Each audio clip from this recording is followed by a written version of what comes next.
On behalf of Cybervision Systems, I would like to welcome you to one of the most beneficial and powerfully effective personal achievement programs you will ever experience.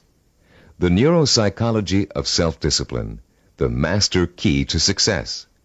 My name is Richard Gebhardt, and I'm going to be your guide as we explore, learn, and use this fascinating and effective program for developing your power of self-discipline, the iron will, the inner strength and drive you need to achieve your life's goals and ambitions. This program is the result of many years of thoughtful scientific inquiry and research. In an attempt to discover and understand the main driving force, the core source of inner power that separates the dynamically achieving person from the unfulfilled, underachieving masses, Cybervision Systems has directed its financial and human resources to find the answer. Through its association with the famed Stanford University Neuropsychological Research Laboratory, and through 7 years of intensive investigation into the science of human achievement, Cybervision Systems has uncovered what it believes is the master key to success. The master key which unlocks the raw potential that lies dormant within the heart and mind of man. Simply stated, we call this key self-discipline. Self-discipline. What's the first thing that phrase makes you think of? Unfortunately, for most people, the term conjures up images of strictness, long stretches of boring or irritating work, of self-sacrifice and self-denial. Nothing could be further from the truth. Truly self-disciplined people are not bored, unhappy, or suffering from any kind of deprivation. In fact, they have learned to give themselves the true joy that comes from pursuing and achieving their most cherished goals and dreams. What, then, is self-discipline really all about? The simple answer may surprise you. Self-discipline is your ability to systematically and progressively work towards a goal until you have reached it. It includes acquiring knowledge and skills. It's your ability to become positively obsessed, single-minded, and efficient, to strive without giving up, to work consistently day after day, week after week, and year after year until your purpose is fulfilled. Self-discipline is the power to say, this is what I really want in life, and this is how I'm going to get it. And if I have to give up some other things, I will, because it's worth it in the long run.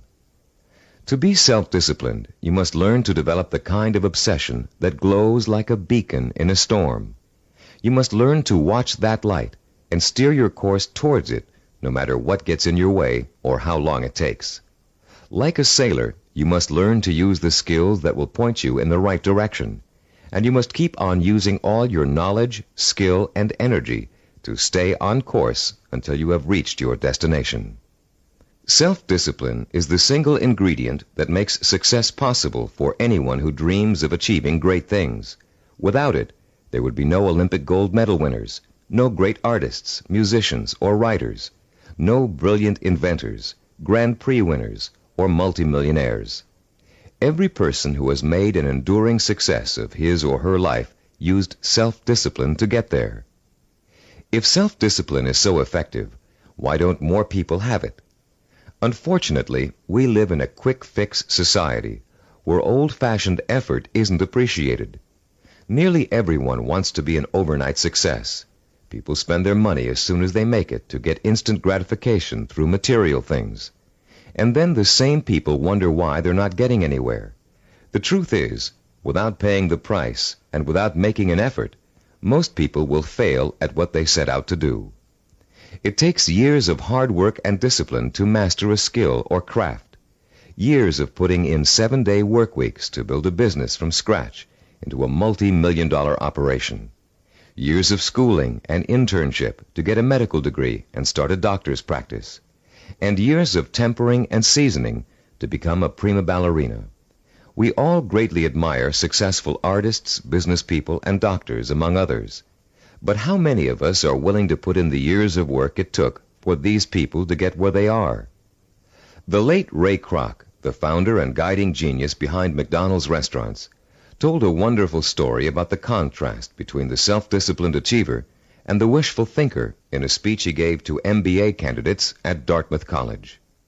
He said, I'm reminded of a story about the great pianist who gave a concert, and at the end a lady rushed up to him and said, "I'd give anything in the world if I could play like that."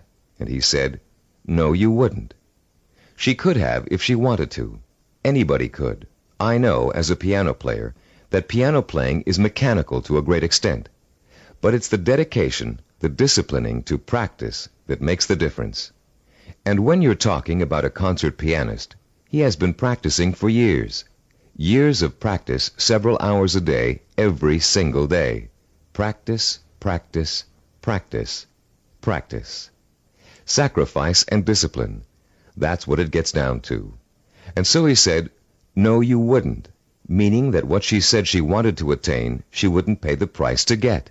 To discipline herself to do the studying and practicing required to be a concert pianist.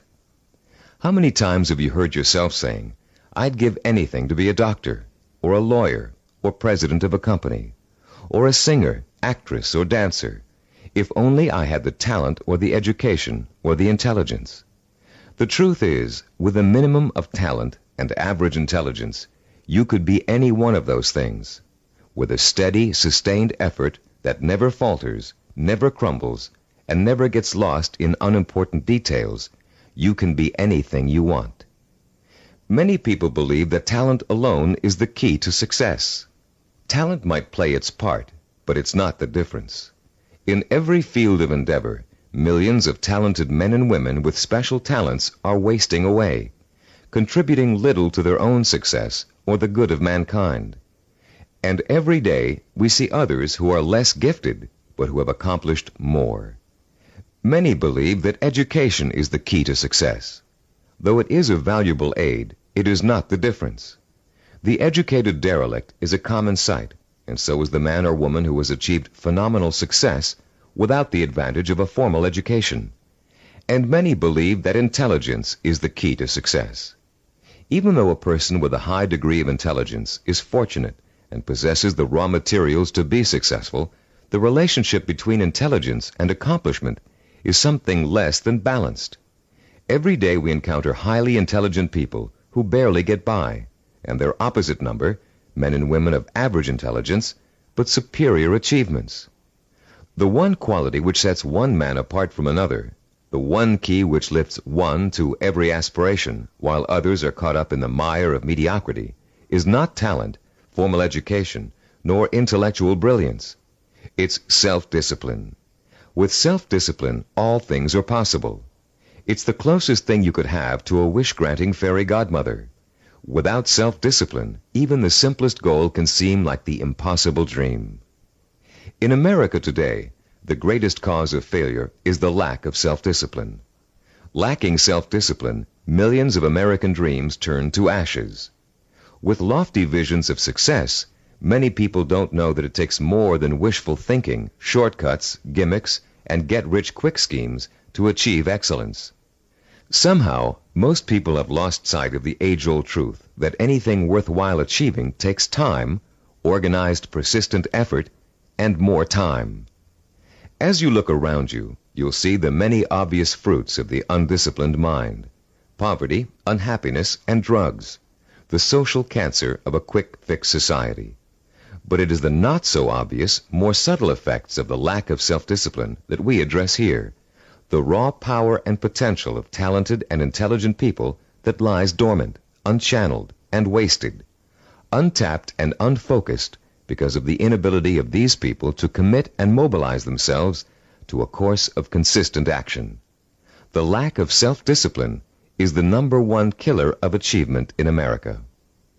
Successful people have one thing in common.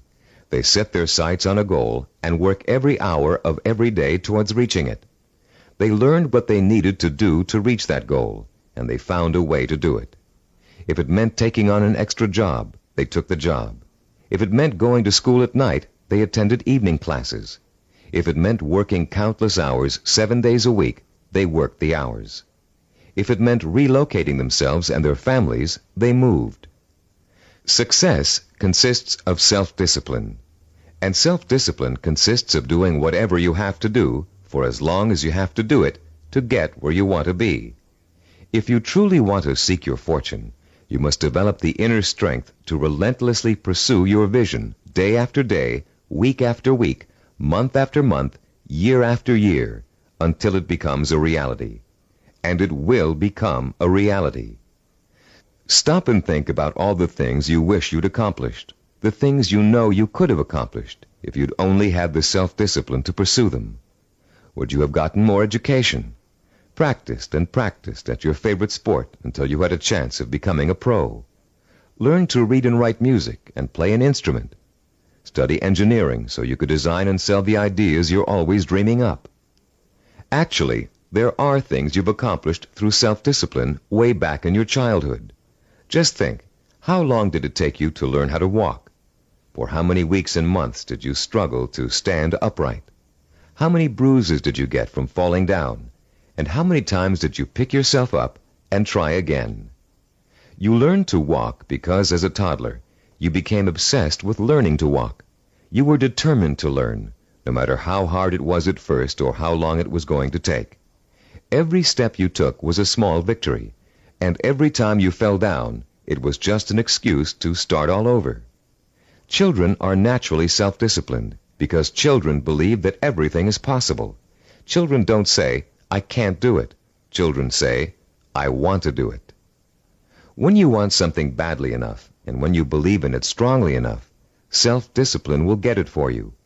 Self-discipline is the most powerful tool you own for bridging the gap between wishful thinking and real fulfillment. Without it, you can only stare, as author Amy Gross says, like a window shopper at the good things of life, and shrug and move on. You can have those good things by developing the self-discipline to achieve them. What do you want that you're willing to pay the price for? What means so much to you that you'll spend weeks, months, or years pursuing it? Start thinking about your most cherished dream, because with the power of self-discipline, you're finally going to be able to achieve it, and this program will teach you how.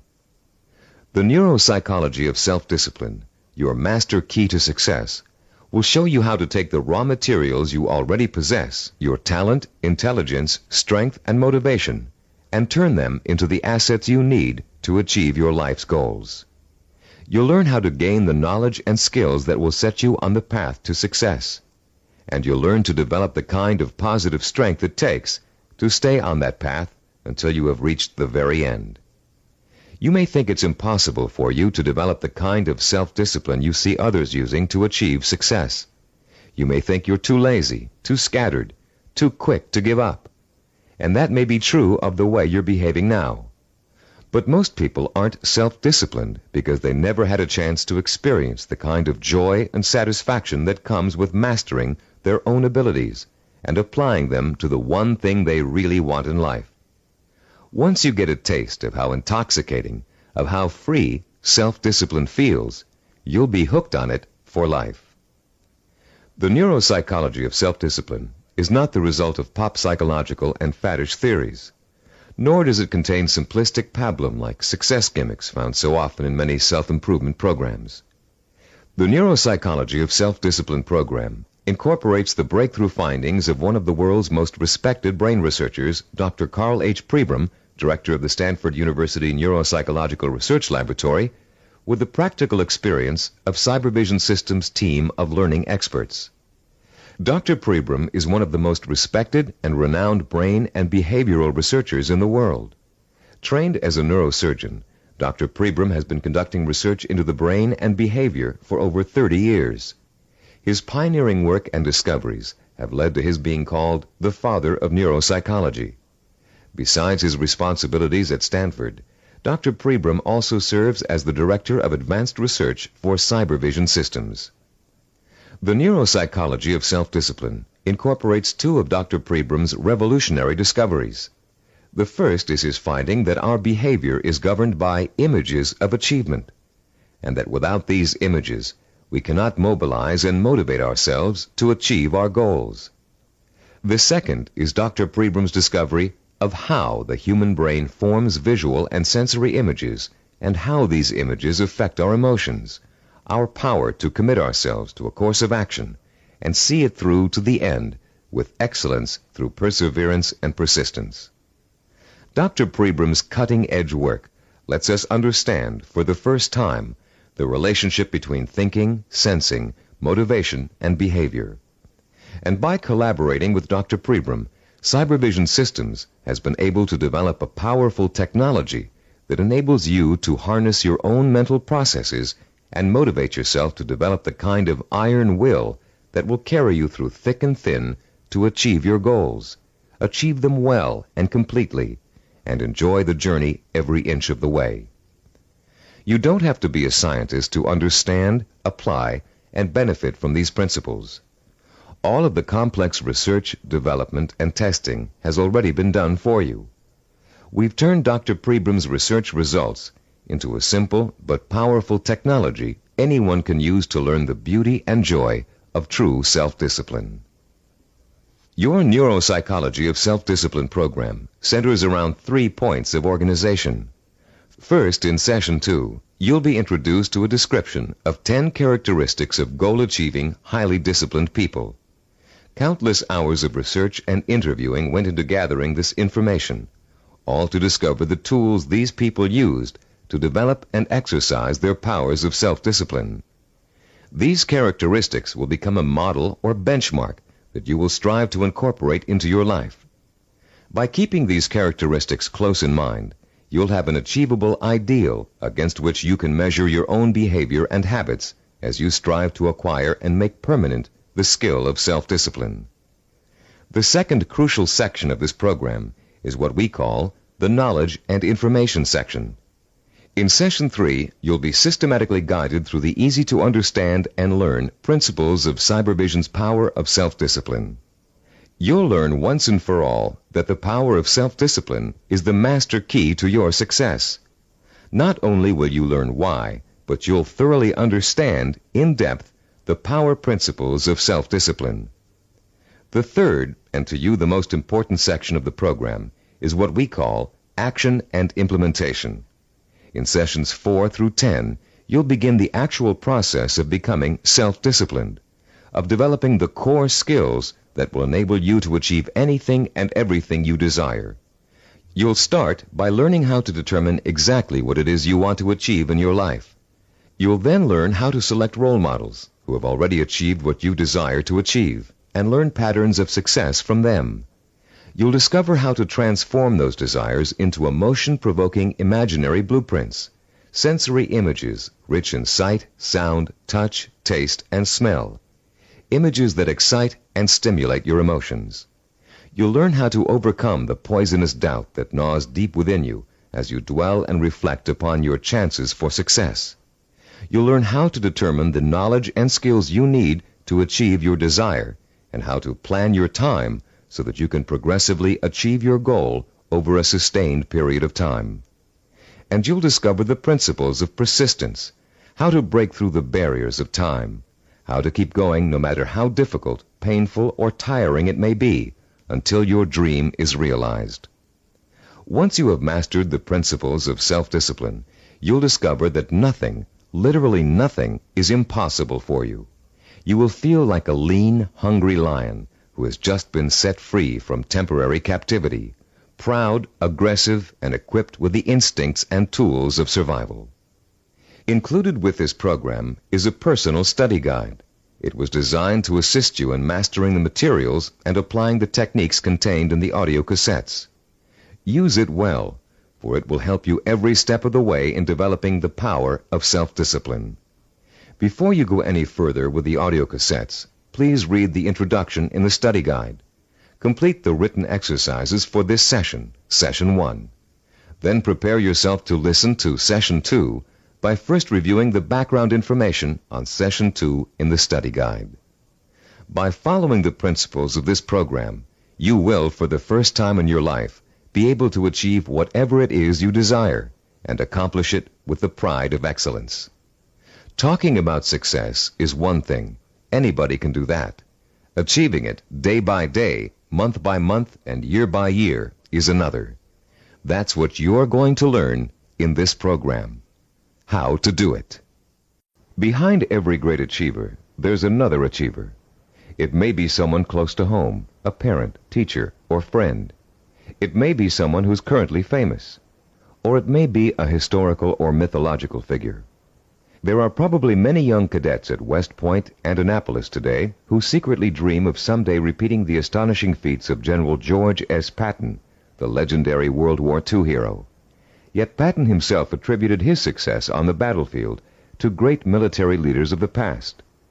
From early childhood, one of his favorites was Alexander the Great, the young Greek ruler who nearly conquered the world over 2,000 years ago. Fascinated by Alexander's repeatedly successful conquests and his dashing personal style, Patton read everything he could about the ancient warrior. Soon he came to know Alexander intimately, his personality, his leadership style, his way of thinking and solving problems, his military strategies. And finally, Patton got to the point where he could think like Alexander the Great, act like Alexander the Great, and get results like Alexander the Great. When he planned his battle strategies, Patton used tactics that followed along the lines of Alexander's greatest military achievements, and they worked. Patton was so successful in battle after battle that the Germans considered him to be the Allies' greatest weapon. Patton had Alexander the Great and his own disciplined personality to thank for his success. But Alexander himself had someone else to thank for his own brilliant military maneuvers. Alexander drew his inspiration from the mythical Greek god Hercules. After studying everything that had been written and that was known about the mythical god of courage and strength, Alexander began to pattern his thinking, personal style, and actions after him. There are countless other examples of the great learning from the great. Baseball champion Babe Ruth was once asked how he developed the hitting style that made people call him the king of the home run hitters. Ruth replied that he had simply studied and copied the greatest hitter of his time, a player called Shoeless Joe Jackson. Most, if not all, great achievers draw their inspiration, their style, and their strategies from role models. How much we eventually achieve in life may well boil down to one simple ingredient: the quality of the models we choose to emulate. All human behavior begins with models. We learn to walk, talk, dress, and feed ourselves by watching our families doing those things every day. But we learn more than simple everyday activities from the people who surround us as we grow up. We also learn how to think and behave by watching the way they do. Some people have excellent role models, successful parents, or a family friend who has achieved far beyond the ordinary. But having a role model is just the first step toward becoming a disciplined achiever.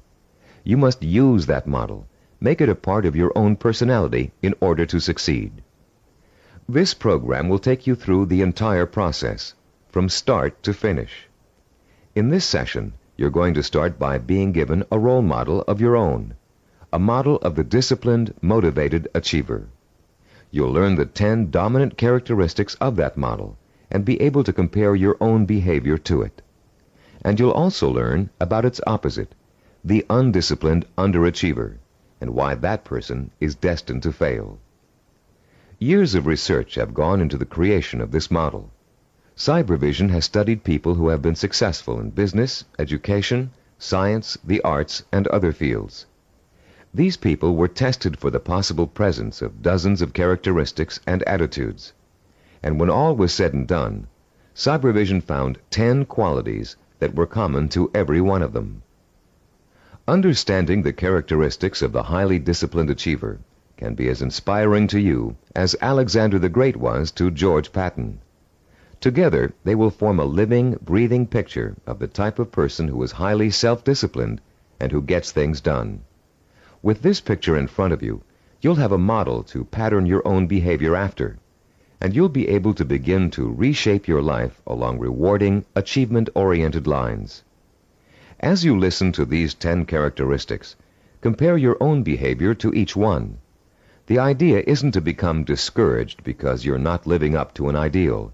Rather, concentrate on rating your strengths and weaknesses so you'll understand from the beginning what areas you need to work on the most. Recognize that, as a Chinese philosopher once said, the journey of 1,000 miles begins with a single step. You've already taken that first step by acquiring and beginning to use this program. Now, Let's discuss the 10 characteristics common among highly disciplined achievers. The first characteristic of a self-disciplined achiever is a strong, well-defined sense of purpose. The self-disciplined person knows precisely what he or she wants and will go for it, even if it means sacrificing other things in life to get it. Take Norwegian explorer Roald Amundsen, for example. In 1887, when he was a boy of 15, Amundsen read the story of Arctic explorer Sir John Franklin. He was so inspired by Franklin's adventures that he secretly resolved to dedicate his life to polar exploration. And since no man had yet physically found the South Pole, Amundsen set his sights on being the first. His mother had other ideas. She wanted her son to be a doctor and insisted that he attend medical school. At first, Amundsen gave in, but then, unhappy and frustrated, he quit school, joined an exploration party, and went to sea. Amundsen spent years apprenticing in the treacherous Antarctic. It was hard physical work, and there was a lot to learn. He studied nautical techniques until he became a master sailor, and then he began to organize his own expeditions. 24 years after Amundsen chose his goal, he succeeded in achieving it. In 1911, he became the first man to find the South Pole. Contrast Amundsen's single-minded pursuit with the profile of a person who isn't sure what he or she wants to accomplish. The purposelessness personality drifts through life uncertainly, always searching, never finding. This is the type of person who changes jobs, leaves relationships, and starts projects but never finishes them. It's someone who never stays with anything long enough to become successful at it. People today are becoming more and more afraid of commitments. They're afraid of committing themselves to one career. They're afraid of committing themselves to one relationship. They're even afraid to commit themselves to staying in one place for very long. They talk about leaving their options open. Ironically, these people are very much committed to failure, because without a sense of purpose, they can't apply themselves to any one thing, and without applying themselves, they can never succeed. Look around you, and you'll see 40-year-olds and 50-year-olds who are still jumping from job to job, from relationship to relationship, always searching for an answer somewhere. They'll never find it. The second characteristic of the self-disciplined person is that he or she seeks out and uses positive role models, often called mentors. Patton found and learned from Alexander the Great. Roald Amundsen got his inspiration from Sir John Franklin. To be self-disciplined, you must find a mentor who can inspire you with his or her own example of discipline. This person will instill you with a sense of real possibility, the belief that if he can do it, so can I. The person who has no self-discipline tends to identify with and tries to emulate people whose values are quick fix. The undisciplined think success can be achieved through gimmicks, luck, or who you know. For this reason, they actually distrust and resent the truly successful. They cannot bring themselves to admit that it takes hard work and consistent effort to reach a lifelong goal. Rather than working to get their own lives in order, these people blame their lack of success on bad breaks. They will always have bad breaks until they give themselves a break. The third quality that distinguishes the self-disciplined person is the strength of his or her imagination. Self-disciplined people use a goal-setting technique called sensory vision. Robert Kennedy's immortal words explain it very well. Kennedy, himself a highly disciplined achiever, said, "Some men see things as they are and ask, why? I see things as they could be and ask, why not?" The key to developing this kind of vision is learning to use your imagination in a clear, creative way. Once you've decided on a goal, you must learn to visualize the outcome with strongly detailed, sensory-rich images. You must learn to clearly imagine the rewards of success through sight, sound, touch, taste, and smell. The French have an expression, déjà vu, which means already seen. The self-disciplined, when they reach their goal, have this sense of déjà vu, because they have already been there thousands of times in their imaginations. You can be sure General Patton knew what victory felt like long before he fought his first battle. and for Roald Amundsen, reaching the South Pole must have felt like a homecoming. The great film director Alfred Hitchcock said that the actual process of directing a film was almost anticlimactic for him. By the time production started on each of his films, he had already visualized every single frame and every single camera angle so clearly in his own imagination that making the movie consisted of just going through the motions. Hitchcock began each project with a template of what he wanted clearly and firmly set in mind. Those who lack self-discipline also lack vision. They have only the vaguest images of goals they might, maybe, someday want to achieve. These people are quite capable of creating sensory-rich visions, but unfortunately, they tend to apply those visions to scenarios of failure rather than success. The fourth quality exhibited by the self-disciplined individual is what we call a positive sensory orientation. Achievers dwell on their own past accomplishments as proof of their ability to succeed. They won't admit to failure. In fact, it can truly be said that they don't know the meaning of the word failure. If things don't first turn out as planned, they just chalk it up to experience and keep on working toward their goal. Self-disciplined people are so eager to learn that they feel every bit of life experience just brings them closer to achieving success. They're not afraid to try new approaches if old ones don't work anymore. They never lose sight of their goal, but they're open to more than one way of achieving it. And this kind of positive attitude ensures that they will. Those who lack self-discipline waste precious time and energy dwelling upon past failures. Through a vicious cycle of negative reinforcement, they use those perceived failures as an excuse not to try again in the future. They develop a fear of failure, a fear of making the effort, and failure generates failure. If you're convinced you can't do something, you won't be able to do it.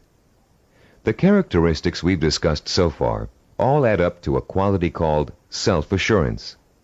The self-disciplined have a strong gut-level belief in themselves and their ability to succeed that is truly unshakable. Deep down in their hearts, they know they can do it, and no one can convince them otherwise.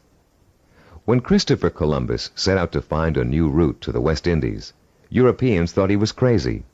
The world is flat, they told him. If you sail west, you'll fall off the edge and be devoured by monsters. But Columbus believed the world was round, and he stubbornly applied to every monarch in Europe until he found one who would finance his voyage to what turned out to be the New World. The disciplined achiever is fueled by self-confidence, but the undisciplined are hampered by self-doubt. This foreboding of failure haunts them in everything they attempt to do, and effectively slams the door shut on any possibility they might have of succeeding. The sixth characteristic that self-disciplined people share is their ability to plan and organize. The self-disciplined achiever knows how to take his or her goal and break it down into pieces that can be worked on one at a time. Priorities are set, and the important tasks are tackled at the beginning. This practical, methodical approach is the only way to achieve success, no matter what your endeavor. When Henry Ford designed the Model A, he had a goal in mind. He wanted every American to be able to afford to own a car, his car. But in those days, cars were hand-built, and the time and effort involved in making one resulted in a very expensive price tag. Ford knew he had to find a faster, cheaper way to build cars. So he patiently worked and planned out a radical new idea, the assembly line. Each person on the line would perform just one task, enabling them to perform it quickly, and an entire machine could be assembled in record time. People laughed and said it wouldn't work, but Ford had spent years planning it out in every detail, and it did work. The assembly line became such a success that other industries began to use it as well. One man's careful and patient planning launched a new industrial era. Contrast Henry Ford with the typical man on the street. His attention is scattered, and he's disorganized. He either has no idea what he's going to do next, or he has so many irons in the fire that he can't keep track of them all. Maybe he's trying to start a business, but he's busy hiring employees when he still doesn't have any clients or office space. Maybe he's decided to switch careers, but he's already planning how to spend all the money he's going to make, even though he's going to need 4 more years of schooling before he can begin to practice his new career. This type of person is wasting time and energy. Without a detailed game plan, and without following that plan as closely as possible until you reach your goal, you can spend your life floundering among half-started projects and missed opportunities for success. Many people think all you need to be successful is a great idea, but without planning, organization, and hard work, the most brilliant ideas aren't worth a dime. Which brings us to the 7th characteristic common to self-disciplined achievers: their ability to acquire the essential knowledge and skills they need to put their game plan to work. Achievers recognize how important it is to learn, and they're willing to make the necessary sacrifices to complete their own personal education. Sometimes this means going back to school. Sometimes it means spending weeks or months gathering information on a particular subject and talking to the kinds of people who can help. Sometimes it means taking a new type of job just to acquire certain skills. What it always means is a commitment to learning what must be learned in order to make a goal achievable. If you want to become a doctor, you must first study pre-med, then go to medical school, and then complete your internship before you can set up a practice. Anyone who thinks he can become a physician without doing all of those things is just dreaming. If you want to run your own business, there are ways of approaching your business education. You can go to graduate school and get an MBA. You can work for someone else in the type of business you want to start and get hands-on experience before going off on your own. You can find a partner who knows how to run a business and take on less responsibility in the beginning, watching what your partner does and learning the essentials. Those without self-discipline are always looking for shortcuts. They take weekend courses and think they're highly qualified for a new profession. They listen to one person's advice and think they've heard it all. They try to start a business without business plans. Going through a real learning process is too much trouble. Why is it so much trouble? Because the undisciplined person lacks patience, the 8th quality on our list of self-disciplined characteristics. The kinds of patience Christopher Columbus and Henry Ford exhibited. The kind of patience engineer Washington Augustus Roebling demonstrated in finishing the building of the famous Brooklyn Bridge. Roebling's father, John Augustus, was the brilliant engineer who designed the Brooklyn Bridge and began overseeing the building of it in 1869. It was going to be the first steel suspension bridge in the world, a feat of engineering for its time. But the project had hardly begun when the elder Roebling suffered a fatal accident, and someone had to carry on. That someone turned out to be his son. Washington Augustus Roebling took over where his father left off. But just 3 years later, he contracted Caisson's disease from spending so much time underground. The illness left him almost completely paralyzed, in great pain, and confined to a wheelchair for life. Some people would have given up the project under those conditions, but Washington Augustus didn't. Instead, he moved to an apartment in Brooklyn Heights that overlooked the bridge, and he sat all day at the window, watching the work as it progressed and supervising it from his living room. Messengers ran back and forth, conveying his instructions to the workers on the bridge. Washington Augustus worked this way for 11 years, until the bridge was opened in 1883. Obviously, the younger Roebling's patience paid off, mostly because he, like other self-disciplined achievers, was not intimidated by time. Roebling would have sat at that window without complaint for 20, 30 years or more in order to finish his project. It meant that much to him. Later in this program, we'll explore further the special relationship between the highly self-disciplined and time. For now, we'd like to point out that time becomes immaterial to those immersed in pursuing a goal. Hours pass as if they were minutes, weeks as if they were days, years as if they were months. The self-disciplined do not worry about time. They also see time as a tool. Accomplishment takes time, and people who wish to achieve have all the time in the world. Because every moment they're working towards their goal, they know they are coming 1 minute closer to reaching it. And for the self-disciplined, getting there is at least half the fun. The undisciplined view time as an enemy, something to beat. You'll hear them say, "I want it all now. I can't wait." Unfortunately, these people don't realize that time is going to pass anyway, and if they're not working toward their goal, they're only wasting the time they feel is so precious. The self-disciplined are persistent. This is the 9th quality that contributes to their success. They have what it takes to stick to their vision through thick and thin, day in and day out. They don't give up in spite of rejection, hardship, setbacks, or other people's opinions. They are relentless in their pursuit of their own dreams and goals. The self-disciplined are, actually, very stubborn. They succeed against all odds. When they get discouraged, they draw new inspiration and motivation from their sensory-rich visions of success. And that's enough to fuel their emotional drive to keep on making the effort. Ellie Hawkins, a mountain climber, is a good example of someone who just wouldn't give up even when the odds turned against her. She set out to climb a particularly difficult face of Yosemite's treacherous El Capitan. Ellie undertook this climb to prove that dyslexia, a learning disorder from which she suffers, can be beaten. In the middle of the climb, Ellie slipped and suffered a rope burn on her left hand that was so bad she almost lost complete use of the hand. She could have stopped there, but she didn't. What started out to be a 6-day climb turned into a torturous 8-day ordeal as Ellie worked with one hand, holding her wounded arm above her head to lessen the pain. Ellie reached the top and immediately announced plans to tackle another very difficult climb. No one doubts that she'll do it, because she has the hallmark of a disciplined achiever. The undisciplined are easy quitters. They give up when the going gets rough. They're more interested in having a good time than in working. Even worse, they find it impossible to have a good time when they are working. This brings us to the 10th and last characteristic of the self-disciplined achiever, the ability to experience pleasure while working to achieve his or her vision. These people are excited by their goals and become easily engrossed in the work it takes to get there.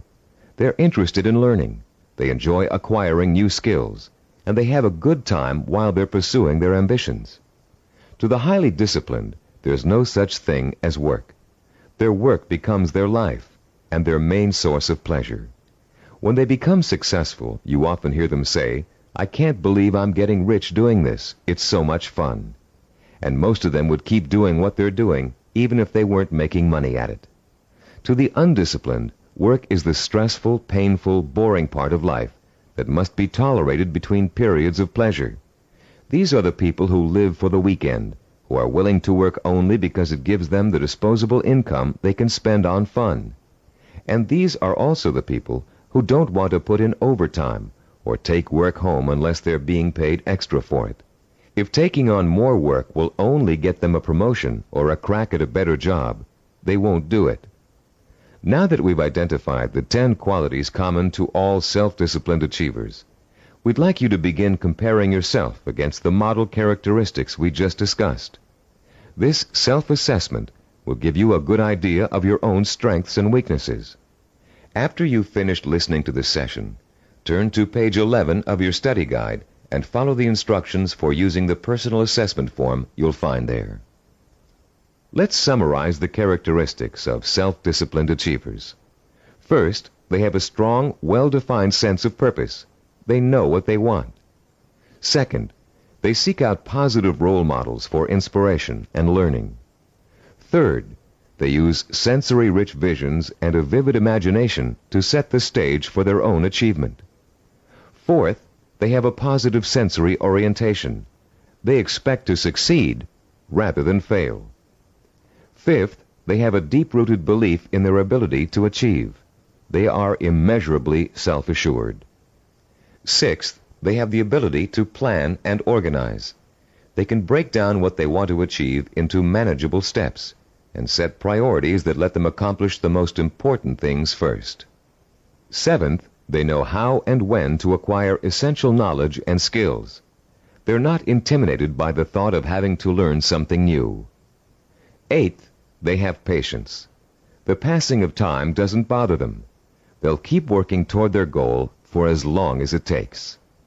Ninth, they persevere. They're stubborn, and they don't give up, even when the going gets rough. 10th, they view work as pleasure, because work is bringing them closer and closer to the realization of the goal that will be their final reward. Turn off the tape now and score yourself on the personal assessment form. When you're done, turn the tape back on.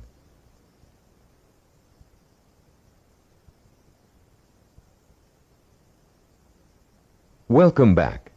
We hope you're not too discouraged by an honest assessment of where you stand now in terms of self-discipline. Remember, you've already taken the first steps toward making a positive change in your life, and you will experience that change by the time you've finished this program. Nothing will be impossible for you once you develop and harness this inspiring and enduring power of self-discipline. And, as you'll soon find out, self-discipline is not so difficult to develop as you might think. As a matter of fact, using this program is going to be your first exercise in acquiring it. Already, you're on your way. In the next session, we'll explore the power behind the characteristics we've just discussed. You'll learn why they're so important in developing self-discipline, and what they can do for you once you have them. And you'll be further along the road toward understanding and developing the one characteristic that will give you the power of success. After completing Session 2, you should now have a clear picture of your strengths and weaknesses as compared to the model of the self-disciplined achiever. Perhaps for the first time in your life, you're able to objectively see which of your attitudes and behaviors have been acting as barriers to developing the kind of self-discipline that will enable you to achieve your dreams and ambitions. Now that you have a better understanding of the 10 characteristics of the self-disciplined achiever, we're going to provide you with a scientific foundation for Cybervision's unique self-discipline program. In this session, you'll learn how recent scientific discoveries have made it possible for you to acquire, harness, and focus the power of self-discipline, the power to achieve whatever your mind and heart are set on achieving. That power is what sets achievers apart from the mass of ordinary people described by American philosopher and writer Henry David Thoreau as leading lives of quiet desperation. That power is what drove great achievers like Dr. Jonas Salk, Ludwig von Beethoven, Albert Einstein, and Mahatma Gandhi. But what does that power consist of? What is the force that motivates high achievers to sustain a long-term effort that might take 10 years, 20 years, or a lifetime to achieve? More importantly, if we can define and isolate such a force, how can you or I tap into it? The force exists, and it has a scientific basis. By the time you've completed the neuropsychology of self-discipline, you'll understand its origins, its strength, and its power. And you'll be armed with all the tools you need to stay in touch with that force in order to accomplish anything you set out to do. There are many self-improvement programs that, like crash diets, offer good short-term results but stop working after a few days or weeks. These programs tend to rely on one of 3 kinds of motivation. The first is evangelical. A powerful orator, we'll call him Speaker X, comes to town with promises to increase motivation and production after a single seminar or series of seminars. Perhaps your boss encourages you and your coworkers to go. Perhaps he even purchases a block of tickets. Meeting night arrives, you attend, and the speaker is indeed inspirational, as are the bells and whistles and songs and slogans that accompany him. It is a fever-pitched, emotionally charged experience that Speaker X has to offer. As he exhorts you to live up to your enormous potential, to work harder, better, and more enthusiastically, to use your talents, to use your mind, you feel power welling up inside you, and the people around you are feeling the same kind of power inside them. Yes, you're all saying, we can be more productive, we can have a better attitude, we can get ahead if we want to. The very air becomes charged with mass enthusiasm. The next day, you're at your desk a half hour early, and you work a half hour past normal quitting time. The same thing happens the day after. You start planning new ways to accomplish your work more effectively. You're feeling happier about the work you're doing. And for the next few weeks, it looks like you're getting more work done in less time than you ever have before. But soon, your enthusiasm begins to fade, and your pace starts to slow down. Even if you have the audio tapes of the speech, it's hard to recapture and sustain the original emotion you felt in the presence of an inspired speaker. And of course, you no longer have the kind of group excitement and energy you experienced the first time around. You're getting tired and bored. Your boss sees productivity fall after an artificial peak, and sure enough, when the next motivational speaker comes through town, we'll call him Speaker Y, there's the boss with another block of tickets in hand. This evangelical form of motivation may get short-term results, but it creates an unhealthy dependence on external hype. It's like a drug addiction. You need more and more of an artificial stimulant to reach the same level of false well-being. When you get your shot of motivation, you become enthusiastic and energetic. When the shot wears off, you get sluggish and lethargic. The same problem exists with the second major motivational tool that most self-improvement programs rely on: external rewards, like money, prizes, bonuses for reaching quotas.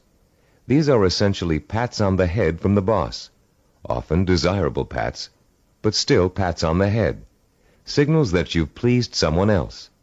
This method works very well on children. Unfortunately, it tends to create a childlike dependence on outside rewards, even in adults. Like evangelical speakers, this carrot-and-stick approach produces only short-term results. External rewards do not increase individual commitment, and most people tend to adapt to them quickly, soon expecting bonuses as a matter of course, and not because they performed above and beyond the call of duty. Rewards are manipulative. People who give them out are always asking themselves, how can I motivate my staff? The truth is, to be truly effective in the long term, motivation must come from within. The third classic motivational tool is a familiar one: fear. Humorists Carl Reiner and Mel Brooks created a comedy album in the early 60s in which Reiner, as a journalist, interviews Brooks, who plays a 2,000-year-old man. Eager to know about life in the distant past, Reiner asks Brooks, what was the major form of transportation in those days? Brooks replies, fear. Fear transported you. Reiner is puzzled. Fear, he asks? Brooks responds, yeah, fear. You see, an animal would growl, and you would go 2 miles in a minute. It's true, fear is a great motivator. If you don't perform, something undesirable happens. You lose your job. There go the house payments, the car payments, the kids' college tuition, and so on. As the mental dominoes fall, you're motivated to keep performing. But while fear may bring short-term results, it also brings resentment and rapid burnout. It doesn't take long before you're angry at the system that's keeping you going. And anger makes you less productive, which increases your fear. It becomes a vicious cycle with an unpleasant ending. It should be pretty clear by now that these motivational systems aren't motivational at all. Each of them relies on an external stimulus and an artificial situation. And each relies on an initial burst of emotion that fades rapidly when the new situation becomes habitual. You may have tried several of these motivational or goal-setting programs in the past. Perhaps they even contributed to your sense of self-awareness. If so, you've no doubt learned that self-awareness alone is not sufficient to motivate change. It's easy to identify self-defeating behaviors. It's easy to plan strategies for eliminating them. It's easy to turn over a new leaf, but it's very difficult to sustain change for a long enough period of time for your new behavior to become as ingrained in your character as your bad habits were in the past.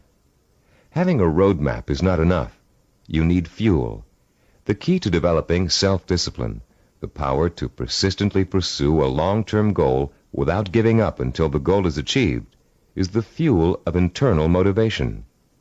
It would be nice if we were all born with the patience, drive, and skill it takes to achieve any long-range goal or complete any long-term project. But we're not. Self-discipline is a learned behavior. Years of research at major American universities, primarily California's Stanford University, have proved it. And Cybervision's own research into the latest learning theories of behavioral scientists have confirmed that self-discipline is an acquired characteristic with a basis in behavioral science. The neuropsychology of self-discipline has been developed according to materials gathered from two major sources. Our information comes from our own research into the way human beings learn, and from the revolutionary discoveries about the structure and organization of the human brain made by Dr. Carl Pribram. Head of Stanford University's Neuropsychology Research Laboratory, Dr. Pribram is one of the most respected brain scientists in the world.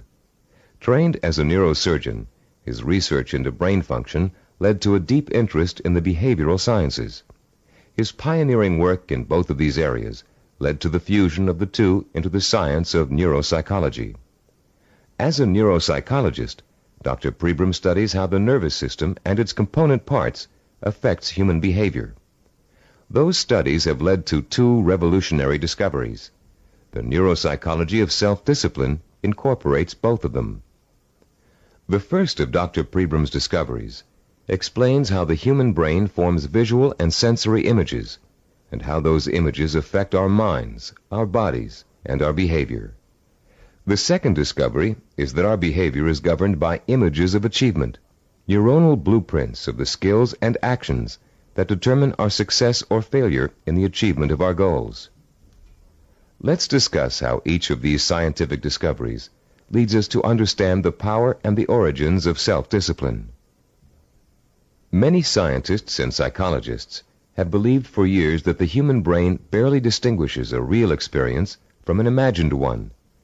Best-selling self-help books like Psycho-Cybernetics, Think and Grow Rich, and others have used this belief as their foundation for motivation and change. This idea has also been the cornerstone belief of people involved in metaphysics and the human potential movement. The idea that the brain cannot tell the difference between a real experience and an imagined one has never been scientifically proven until Dr. Pribram's research showed us that it is true. But Dr. Pribram's research did not prove that, as many people think, all you have to do is imagine what you want, and through the magical power of the mind you will achieve it. If this were true, achievement would be easy. And as anyone who has tried to achieve a long-term goal will tell you, it is not. Put into its proper perspective, this concept of imagination is critical to achievement, but not because imagination possesses a magical power to attract success like a magnet. Imagination is critical to achievement because it evokes the power and emotion that stimulates and sustains the drive to achieve. The human nervous system responds emotionally to imaginary images rich in sensory detail, in sight, sound, touch, taste, and smell, as if they were real. In fact, the brain doesn't distinguish between sensory-rich imagination and reality. That's why the sight of a hand reaching for a murder victim on a movie screen can inspire the same terror, the same rapid heartbeat, and rush of adrenaline as a real threat does. You can perform a simple demonstration of how an imaginary image affects the body's responses right now. Close your eyes and imagine for a moment that you're holding a firm, ripe lemon in your hand. Now bring the lemon up to your mouth and slowly bite into it. As your teeth break through the peel, penetrate the skin, and sink into the flesh of the fruit, imagine the juice exploding into your mouth. What did you experience during this exercise? Did you develop a feeling of bitterness and distaste? Did you pucker up in response? Did you begin to salivate, as you would if you really took a bite out of a lemon? The feeling of bitterness is an emotional response, provoked by the imaginary sensation of the lemon juice being absorbed by the mucous membranes in your mouth. The buildup of saliva was a physiological response. Saliva neutralizes the acid level in lemon juice. You can create a similar response by imagining yourself biting into an onion. Rather than experiencing a sense of sourness and a watering of the mouth, your eyes will begin to burn and tear. This power of imagination to create physiological and psychological responses is crucial to the survival of the human species. The images of love and eroticism stimulate sexual response for reproduction. The image of fear stimulates the fight or flight response for survival. But our brain's ability to respond to images is a two-edged sword. A person who is dominated and controlled by emotional impressions becomes a victim of his own sensory images. These people act impulsively in response to their feelings. They have little control over their environment. They are easy prey for fear, superstition, and con artists. They are usually unhappy. On the other hand, the person who understands the power of imagery and who can deliberately harness a flood of sensory images to reinforce an intellectually formulated plan has a lifetime source of energy to apply toward positive action. This person uses emotion as fuel.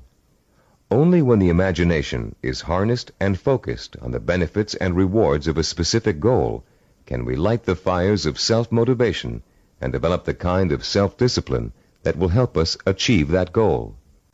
Dr. Pribram made a second significant discovery in his research into the brain and human behavior.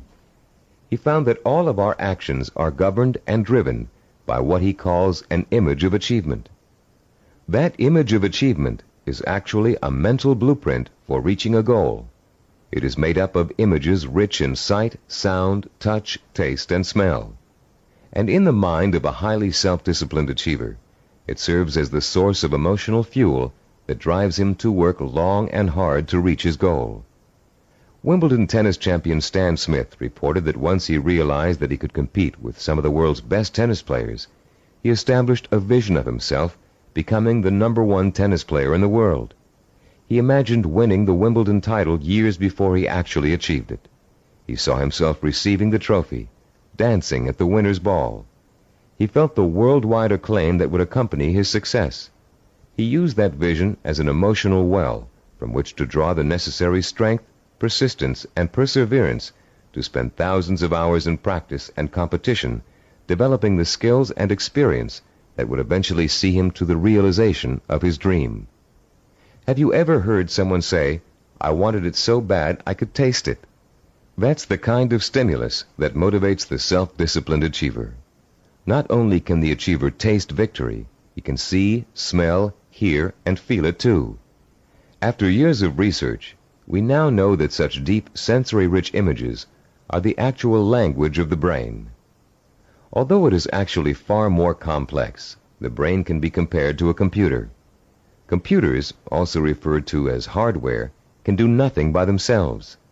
They are simply the vehicles for programs called software that tell the computers what to do. Think of the brain as hardware and the imagination, images of achievement, as software.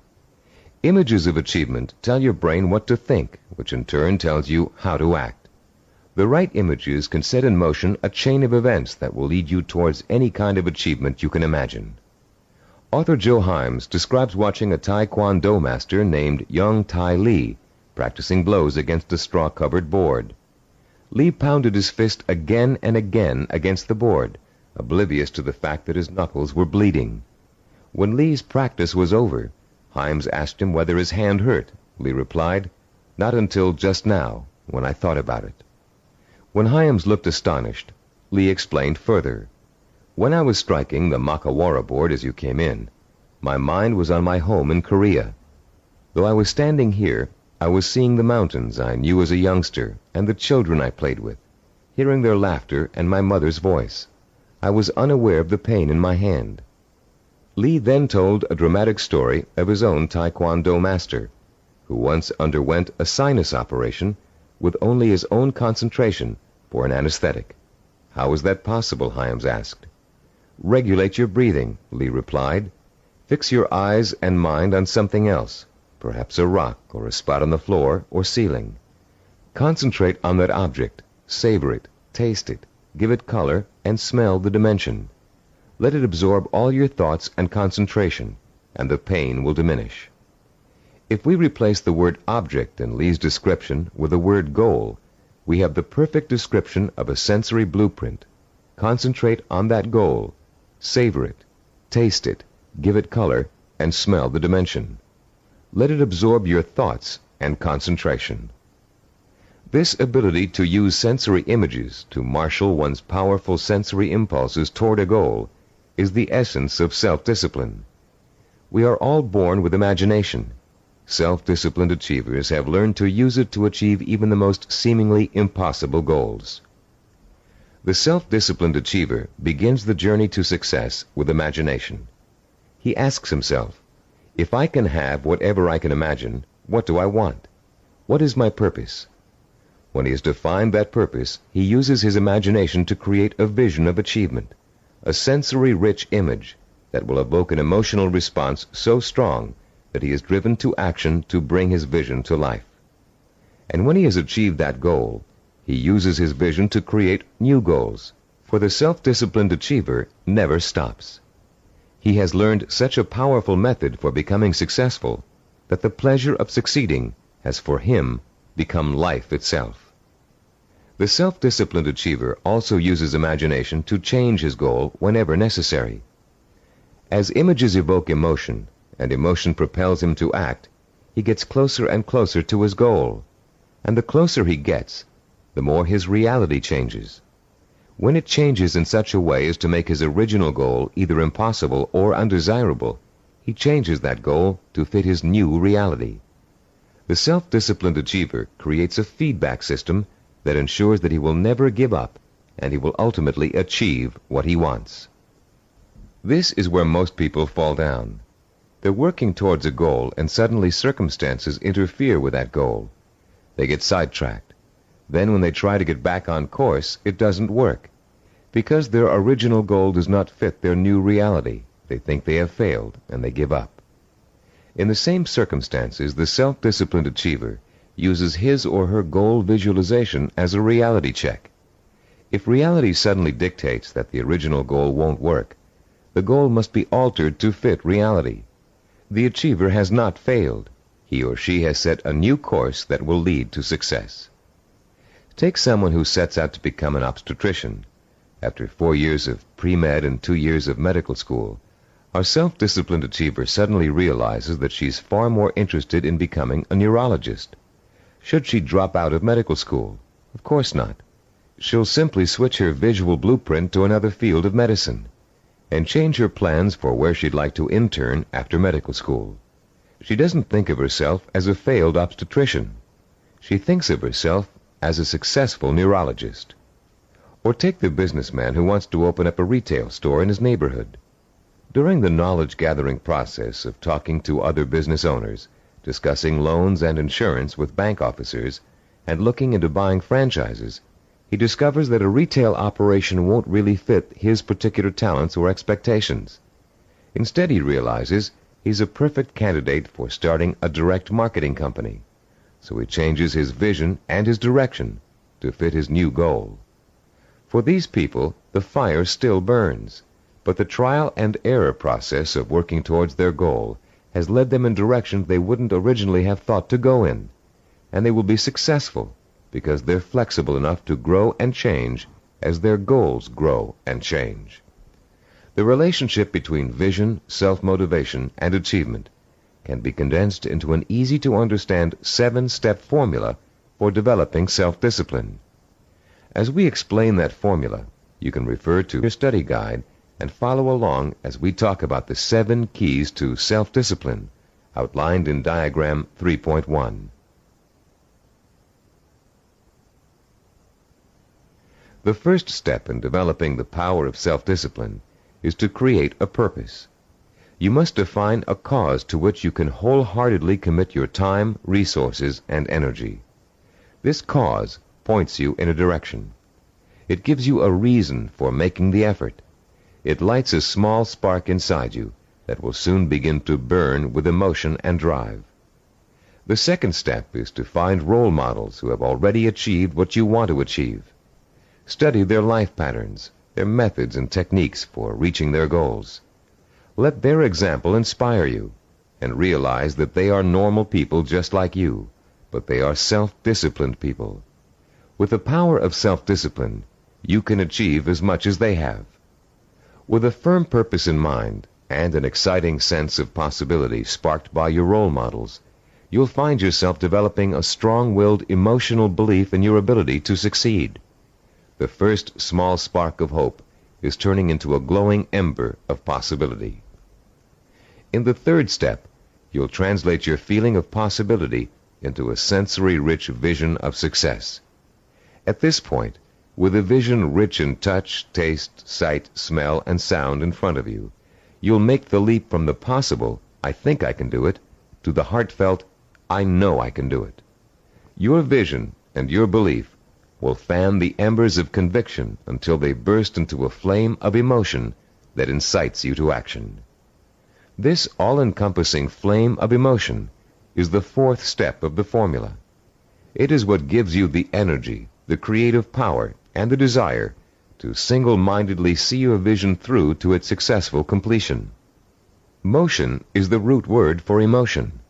The original meaning of the word emotion is, in fact, a moving, a stirring, an agitation, which is precisely what happens when belief in your goal catches fire. The fifth step in our formula is planning, the first bit of action inspired by your emotion. Through effective planning, you can identify and map out the steps you need to take in order to make your vision a reality. You'll figure out exactly what you need to do to accomplish your goal and how long it will take. And turning your vision into a concrete goal will further fuel the fires of emotion and action. Once your vision has become a plan, you must acquire the knowledge and skills necessary to implement that plan. This is the sixth step in the formula for developing self-discipline. No matter how difficult the learning process might be, you continue to draw inspiration and fortitude from your vision. And each time you master a skill, your confidence in your ability to achieve increases. The seventh and last step in our formula is what we call persistence and perseverance. Persistence is staying with your vision, seeing it through to its completion, no matter how long it takes or how difficult it is. Perseverance is persisting in spite of setbacks, disappointments, and hardship. Once you begin acting to achieve your goal, your drive to sustain the forward motion, to persist and persevere, is constantly fueled by the strength of your initial vision. And as you get nearer and nearer to accomplishment, the vision becomes more and more real. As your vision fuels reality, and reality fuels your vision, your drive to achieve begins working like a giant breeder reactor. You've put into motion a self-perpetuating spiral of vision, belief, emotion, motion, and reality. This formula for harnessing the essence of self-discipline will change your life. For the first time, science has given us the power to truly be able to change our own circumstances from the inside out, to understand what makes men and women overcome tremendous odds and obstacles to achieve greatness. For the first time, greatness is within the grasp of each of us. Through the understanding of the scientific principles that govern our thinking and behavior, we can, for the first time, program ourselves for success. In the next session, you'll begin to put the principles you've just learned into action. You'll learn a powerful sensory exercise which will let you determine your true goal. And once you've taken that vital first step, you can begin the exciting journey of action that will propel you towards the ultimate achievement of your heart's desire. At a recent workshop based on the neuropsychology of achievement, Cybervision President Stephen DeVore was asked an interesting question by a young corporate product manager. Mr. DeVore had been outlining the principles of goal setting when the product manager said, "You know, there's one problem I haven't yet solved. We talk about opportunities and goals, but there are so many opportunities to choose from, so many different directions we can go. How do you figure out exactly what you want to go for? How do you focus in on one choice among so many?" This session addresses that very problem, the problem of finding a purpose, and it isn't always easy. We live in a free society filled with opportunities for anyone who wants to take advantage of them. It's wonderful to have so many choices, but sometimes it makes choosing what you really want to do, your purpose, even more confusing than ever. Still, there are ways to narrow your choices down, and this session will show you how to do it. Through an exciting and powerful 4-point exercise, you're going to learn to pinpoint what it is you want most in life, out of all the things you may think you want. It will take some effort, some soul-searching, some creative thinking, and the outcome may surprise you. By the end of this session, you'll have chosen and defined what we call a macro purpose. The term macro means large or inclusive. Your macro purpose is equivalent to what creative people call the big idea. It's your main desire, your real purpose in life, your reward for hard work and effort. It's going to become your very reason for existing. Besides defining your macro purpose, in this session you're going to learn what micro purposes are and how they're used. Micro purposes are the stepping stones to your macro purpose. They consist of all the things you need to do to achieve your most important ambition. To help you thoroughly understand the concept of macro and micro purposes, think back for a moment to your early years in school, when you first learned to do simple math. Remember what a struggle it was to understand how to add, subtract, multiply, and divide? Numbers seemed a mystery to you back then, and you may have thought you'd never learn how to perform the most basic math functions. At the time, learning math for you was a macro purpose, and all the elements of learning it were micro purposes. You had to learn to count, for one thing. You had to learn the symbols for addition, multiplication, subtraction, and division. And you probably had to memorize the multiplication tables. As an adult, math seems to hardly be important, but you couldn't balance your checkbook or manage your money without it. And if you're a stockbroker, accountant, retail store manager, or bank teller, among other things, math is an important part of your job. So math was a micro purpose that helped you launch your present career, your macro purpose. If your desire is to earn a college degree, a macro purpose, you must take a certain number of courses and amass a certain number of credits. Each course you take that counts toward your degree is a micro purpose. But if you want to be a doctor, earning a bachelor's degree by itself is only a micro purpose. You still have to attend and graduate from medical school and complete an internship, more micro purposes, before you can be licensed to practice medicine.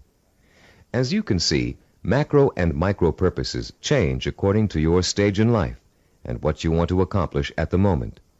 A teenager may enter college with no clear idea of what he or she wants to do except finish school, the macro purpose of the moment. But by the third year of school, that student may decide on a career that requires additional schooling and a period of apprenticeship. So finishing school becomes a micro purpose, a stepping stone to a rewarding career. But macro and micro purposes don't just apply to careers or lifelong goals. Setting a macro purpose and determining what micro purposes are necessary to achieve it is an excellent way to help you accomplish any goal, no matter how large or small. It's a logical and creative process that lets you organize your thoughts and actions to make your goal clearer, more rational, and easier to achieve. Just imagine for a moment that you're stranded alone in the wilderness on a freezing winter day. It's late afternoon, and there's no hope of rescue before the next morning. Somehow, you have to figure out a way to survive the bitter cold night, your macro purpose. Your micro purpose is keeping warm, and right off the bat you can think of 3 ways to do this. The first is to put on some more warm clothes, but you don't have any, so that choice is out. The second is to find shelter, but there's none in sight, and you don't have the time or the tools to build anything before nightfall. The third is to light a fire and keep it going through the night. Since the woods around you are filled with dry logs and kindling, this looks like a real possibility. But you don't have any matches, and as for rubbing 2 sticks together to start a fire, it never worked when you were a child, and you doubt that it will work now. There has to be another way. Looking around you for another solution to accomplishing your macro purpose, you notice a sliver of broken glass on the ground, and there's still enough sun left for you to be able to feel its warmth. Picking up the glass, you hold it so the sun's rays can penetrate its surface and focus on a dry stick of wood underneath. In 10 minutes, the stick is burning. But your ordeal isn't over. After the fire is lit, you have to gather enough logs and kindling to last through the night, another micro purpose. And then you have to force yourself to stay awake all or most of the night to make sure the fire doesn't go out. In the course of this harrowing experience, You've chosen a macro purpose, staying alive, and defined all the micro purposes that went into it. And if you succeeded in accomplishing all of the micro purposes, you also achieved your macro purpose. You survived. Defining your life's purpose and the steps you must take to achieve it may not be a life and death matter, but the principle works the same way.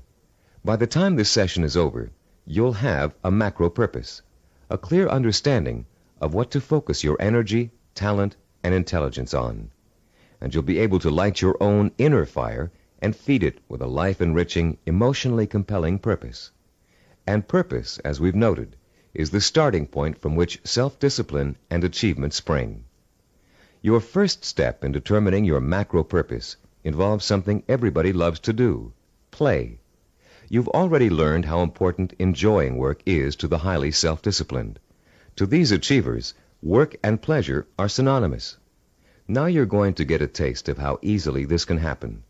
For the next few minutes, I'm going to ask you to work and play as you engage in a process called limitless wishing. Start by closing your eyes and relaxing. Imagine that you're on a beautiful, deserted beach, walking barefoot in the sand. A soft breeze is keeping you cool, and you're enjoying the sound of the waves splashing rhythmically against the shore. As you stroll along the water's edge, you see an object in the near distance that's half buried in the wet sand. The waves splash over its surface, then recede, leaving it exposed to your curious eyes. You wonder what it is, and you start to walk a little faster so you can reach it before it's engulfed by the next wave. In a couple of minutes, you're standing over it, still not sure what it is. It's metal, somewhat round, and looks like an old lamp. You dig your fingers into the wet sand and pull it out. There's an inscription on the side of the object, but you can't read it clearly. You begin to rub some of the sand away from the oddly shaped letters. Suddenly, the lamp begins hissing, and it releases a cloud of what looks like steam or gas. Frightened, you drop it, but you continue to watch what the lamp is doing out of curiosity. Slowly, before your very eyes, the cloud begins to assume human shape, and soon you're looking up at the largest person you've ever seen. When it speaks, its voice is rich and kind, and its message is amazing. The genie thanks you for releasing him from hundreds of years of captivity inside the lamp, and according to the hospitality of his people, he offers you a reward for helping him. You have only to name 5 wishes, he says, and they will be granted. You can ask for anything, he tells you, as long as it is specific and humanly possible to achieve. At first, you refuse his offer, but as he continues urging you to accept, you begin to realize that no, you aren't dreaming, and yes, you really can have your 5 wishes.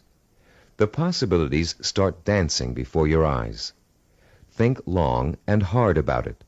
What are the things that will turn your life around and make you truly happy? What is it you secretly wish for, day in and day out, every day of your life? Take your time in deciding. This is too important for you to rush over. You may change your mind about your first choices after you've thought about it some more. When you do make your final selections, write each one down in the space provided on page 18 in your study guide. Start each wish with the term, I want, and write it in clear, specific language in the present tense. Turn your tape off now and decide what you will wish for.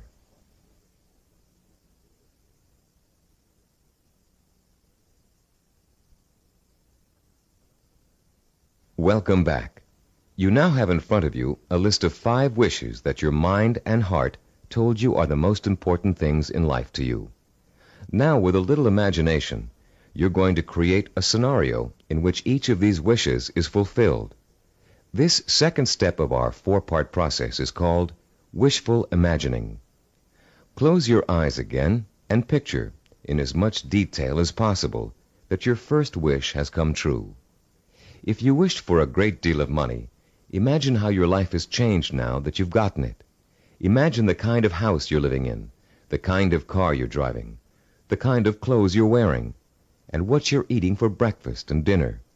Maybe you've got a private plane or a swimming pool, a new career, new friends, or the same friends you have now, but with a new attitude toward you. Try to imagine that you're having dinner or drinks with your best friend, and you're explaining to that friend how your new life feels. This is a friend you trust completely, so you can say anything, positive or negative. Really imagine you're there, in the restaurant or bar, being served food or drinks, with people talking around you and soft music in the background. Imagine what you look like. Are you younger, thinner, better dressed? Is your friend looking envious? Picture every single detail, down to the season, the location, the restaurant, the plates and glasses on the table. Repeat this process for every one of the 5 wishes you wrote down.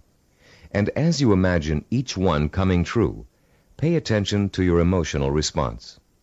Are some wishes easier to imagine than others? Did 1 or 2 really make your pulse quicken with excitement?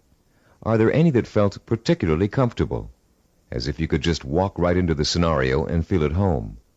Which one seemed to draw you in like a magnet? There will be one wish that unmistakably evokes the greatest emotional response in you. That wish will be your final choice, and you'll be ready to proceed to the 3rd step in defining your purpose, the step we call creative biography. When truly accomplished people pass away, they've generally left behind a legacy of achievement in art, finance, politics, or the social sciences. Biographers and historians then catalog those achievements so others can read about them for inspiration. For example, here's the entry on a man named Thomas Arnold from the Britannica Junior Encyclopedia. The text of this biography also appears in your study guide on page 18. The biography reads as follows. Thomas Arnold, 1795 to 1842. Some people are loved without being respected, and others respected without being loved. Arnold of Rugby was loved by many, respected and admired by everyone who knew him. Born at Cowes, Isle of Wight, this great headmaster and scholar was educated at Winchester and at Oxford in England, where he distinguished himself in classics and history. He left Oxford in 1819, and after 9 years of study and writing was elected headmaster of Rugby School. His powerful personality set its mark on the school from the first, and made it great in a new sense. He was very religious, and he inspired his boys with new and more serious ideals of scholarship and life. He found time, too, during the 14 years of his headmastership, to publish sermons, an edition of the Greek historian Thucydides, and a history of Rome. In 1841 he was appointed professor of modern history at Oxford, but died the following year. He was buried in Rugby Chapel, and his son Matthew wrote a beautiful elegy about him on that occasion. Arnold was too forthright to be tactful in his dealings with boys or indeed with grown-ups, but he always won their respect, and often their love, by his high-minded attitude toward life and its responsibilities. This entry can only summarize the lifelong accomplishments of a beloved teacher and respected scholar. But listening to it, you can get a good idea of the purpose which must have guided Thomas Arnold. Here was a man who valued learning, scholarship, teaching, and personal integrity above all else. What do you value above all else? What would you like to be remembered for? Relax and close your eyes again. Now imagine that you hold in your hands an encyclopedia published in the year 2100. It's a heavy book with a solid feel to it. You can smell the leather binding and feel the crisp new paper as you open it. Find the section that begins with the first letter of your last name. Then turn the pages slowly as you search for the entry that gives you the details of your life. There it is, suddenly, clear as a bell. Your heart beats just a little bit faster as you see your name in bold-faced type. Now you're burning with curiosity. Did they include the most important things about you? Are your most cherished accomplishments in there? Did they understand the purpose behind the things you did? You begin to read the entry to find out. Yes, it's all there. Your birth date and hometown, the schools you went to, where you lived. And then the words that describe your highest achievements, your contributions to society. Savor the words as you read them. Let them form a clear picture in your mind of the kind of person you were and what your purpose in life was. When you've finished reading your own biography, turn off the tape and write down what you just read in the space provided on page 19 of your study guide. Don't leave out a single detail. Make sure you paint a vivid picture of the self-disciplined achiever who worked so long and hard in pursuit of a single purpose that he or she ended up deserving an entry in such a distinguished publication. When you've finished writing your own biography, please turn the tape player back on. Welcome back. Now that you've completed the limitless wishing, wishful imagining, and creative biography exercises, a clear pattern should be emerging. You should now be able to answer the question, what do I, deep in my heart, really want to do? What is my purpose in life? Your fourth step in determining your purpose is writing this, the answer to that all-important question, down. You're now going to compose a personal statement of purpose. But before you do it for yourself, imagine that you're going to do it for someone else, a famous historical figure, for instance. Try George Washington. What do you think his statement of purpose might say? After all, he accomplished a great deal, not the least of which was becoming the first president of the United States. But George Washington never actually intended to become the first president. He was elected because of the kind of purpose he really had. A purpose statement for George Washington might read, I would like to use all my strength, courage, knowledge, and resources to secure liberty and freedom for all my fellow colonists. George Washington was a great statesman and public servant, but there are other kinds of achievers. Amelia Earhart, for example. Even in childhood, she had a definite purpose in mind. It was not to be a famous woman aviator. That came later, as a natural outcome of what she really wanted to do. Amelia Earhart's purpose statement, composed when she was still a child, said, When I grow up, I'm going to have adventures and show the world that women can be as heroic as well as men. A purpose statement can be as general as you want it to be. It can speak of heroism, freedom, social changes, adventure. It's meant to act as a focusing tool, not an actual blueprint for achieving it. You'll learn how to do that later in this program. Turn to page 20 in your study guide and compose your personal statement of purpose. Turn off the tape now while you do it.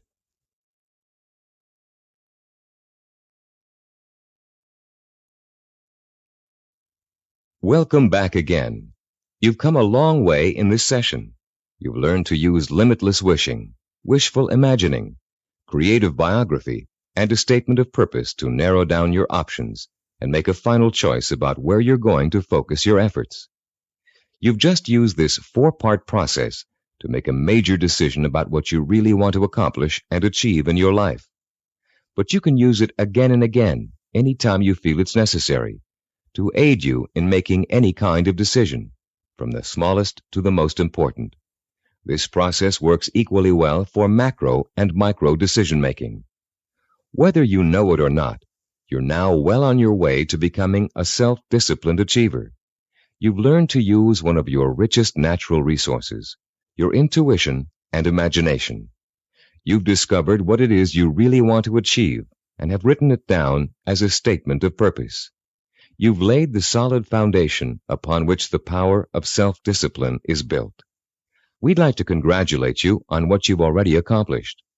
In our next session, you're going to learn how role models can inspire and teach you to achieve your lifelong ambition. In Homer's The Odyssey, one of the oldest surviving epic poems in the world, there is a character named Mentor. A wise and practical man, Mentor kept everything running smoothly at home, while Odysseus, the hero of the tale, went off for 10 years to have adventures. Mentor played his role so well and gave such wise and true advice that his name has become part of the English language as a representation of what he stood for. The American Heritage Dictionary defines a mentor as a wise and trusted counselor or teacher. This session is about mentors. Few achievers can ever reach their goals without them. Mentors provide you with the kind of inspiration, motivation, and example that can make the difference between achievement and failure. Mentors help you to develop the belief that anything is possible. And mentors allow you to learn through modeling, that is, emulating the person you'd like to be. In ancient civilizations, mentors were revered. In the 18th century BC, there lived a wise Babylonian king named Hammurabi. One of his greatest achievements was developing and drafting mankind's first set of civilized laws, known today as the Code of Hammurabi. This king was so wise that one of his laws required all men of learning and craftsmanship to pass on their knowledge and skills to the young through examples their students could follow. Hammurabi realized that without modeling, no civilization would last very long. There have been many changes in the past 3,800 years, but one thing has remained the same. Without modeling, learning and achievement are not possible. It is a rare person who can forge a new path in society without consciously or unconsciously imitating someone that came before him. It is a rare artist who develops a new style without first having worked in the style of a master he or she has always admired. But actual skills aren't the only thing you learn through modeling. Values, attitudes, and behaviors are also passed on from mentors to students. And whether you realize it or not, you've been a student of behavior all your life. As an infant, your eager mind quickly grasped everything that was going on around you. You watched and later imitated what your parents, siblings, friends, and teachers were doing. If you had good models of integrity and achievement, most likely you grew up to be an achiever yourself. But if your models reflected apathy or failure, you probably grew up to imitate many of the self-defeating and negative behaviors you witnessed in your early years.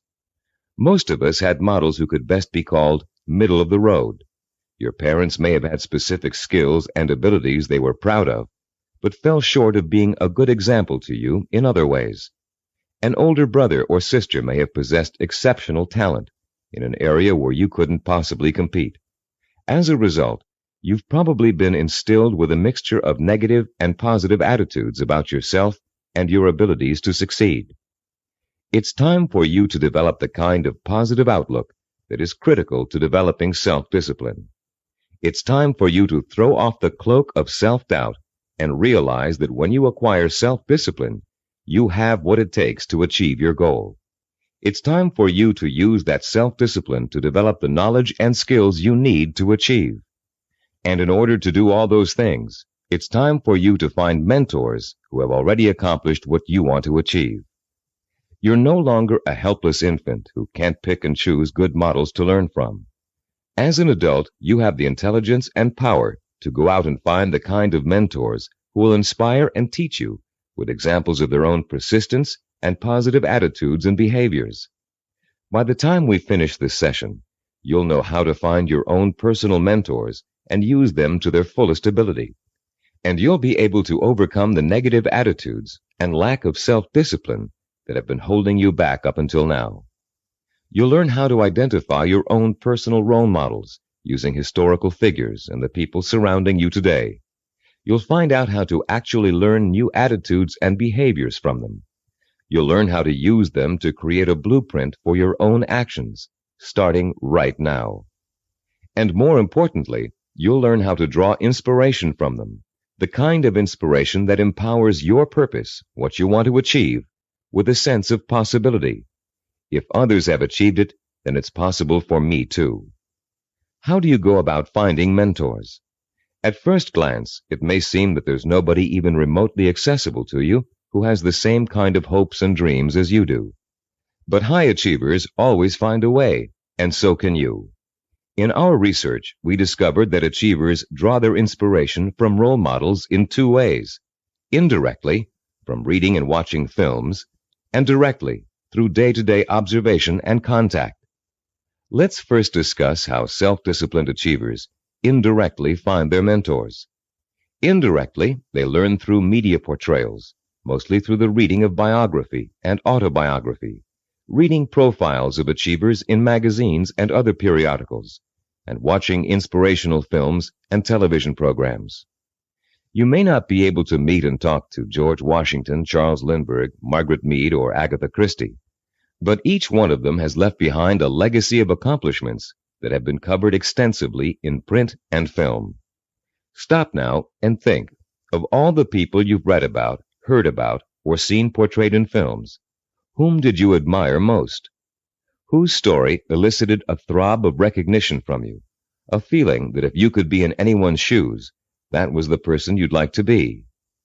It could even be a fictional character, a great detective or explorer created by an imaginative writer.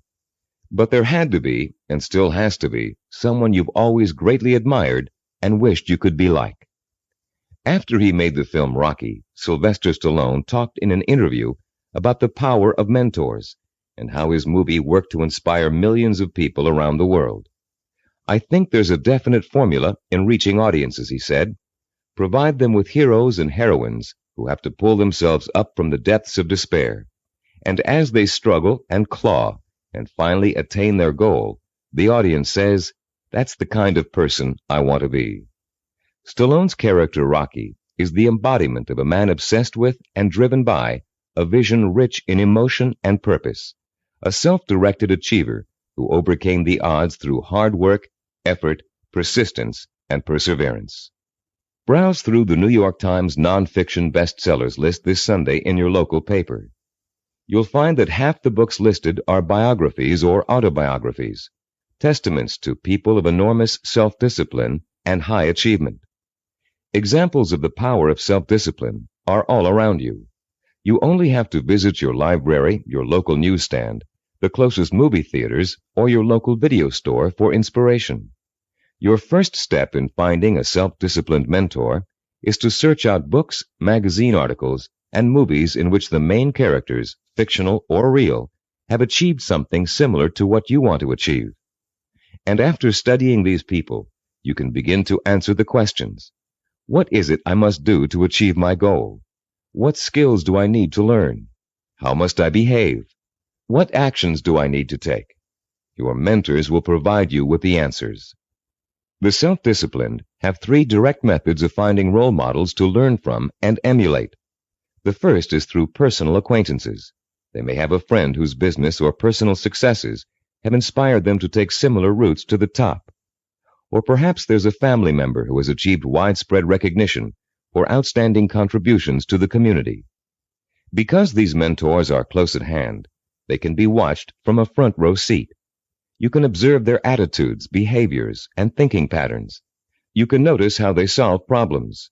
You can pay attention to how they behave when confronted with setbacks or victories. You can watch these mentors grapple with the issues of everyday life and the larger issue of achievement in a chosen area. But sometimes there just aren't any people who are that close to you who fit the bill of the self-disciplined achiever. You must find other methods of seeking out real-life mentors. The second way self-disciplined people directly find mentors is through what is commonly known as networking. Networking consists of building relationships with the people who can introduce and expose you to positive role models. Networking is not to be confused with social climbing. The primary motivation of the networker is to learn as much as he can from as many successful people as he possibly can. The main benefit from networking is the quality of the contacts you can establish. Contacts that will create greater opportunities and put you in the mainstream of successful, self-disciplined role models. The third source of finding models directly is apprenticeship, learning directly from a master mentor. The concept of apprenticeship may seem old-fashioned in a world of computer-assisted learning and mass public education, but most of the high achievers we studied apprenticed themselves in some fashion to a mentor who could pass on his or her skills through intentional, personalized learning. Apprenticeship is extraordinarily common in the arts, trade crafts, business, medicine, law, politics, teaching, and sports. Leaf through any encyclopedia and notice how many of the achievers profiled learned their skills under the tutelage of a master mentor.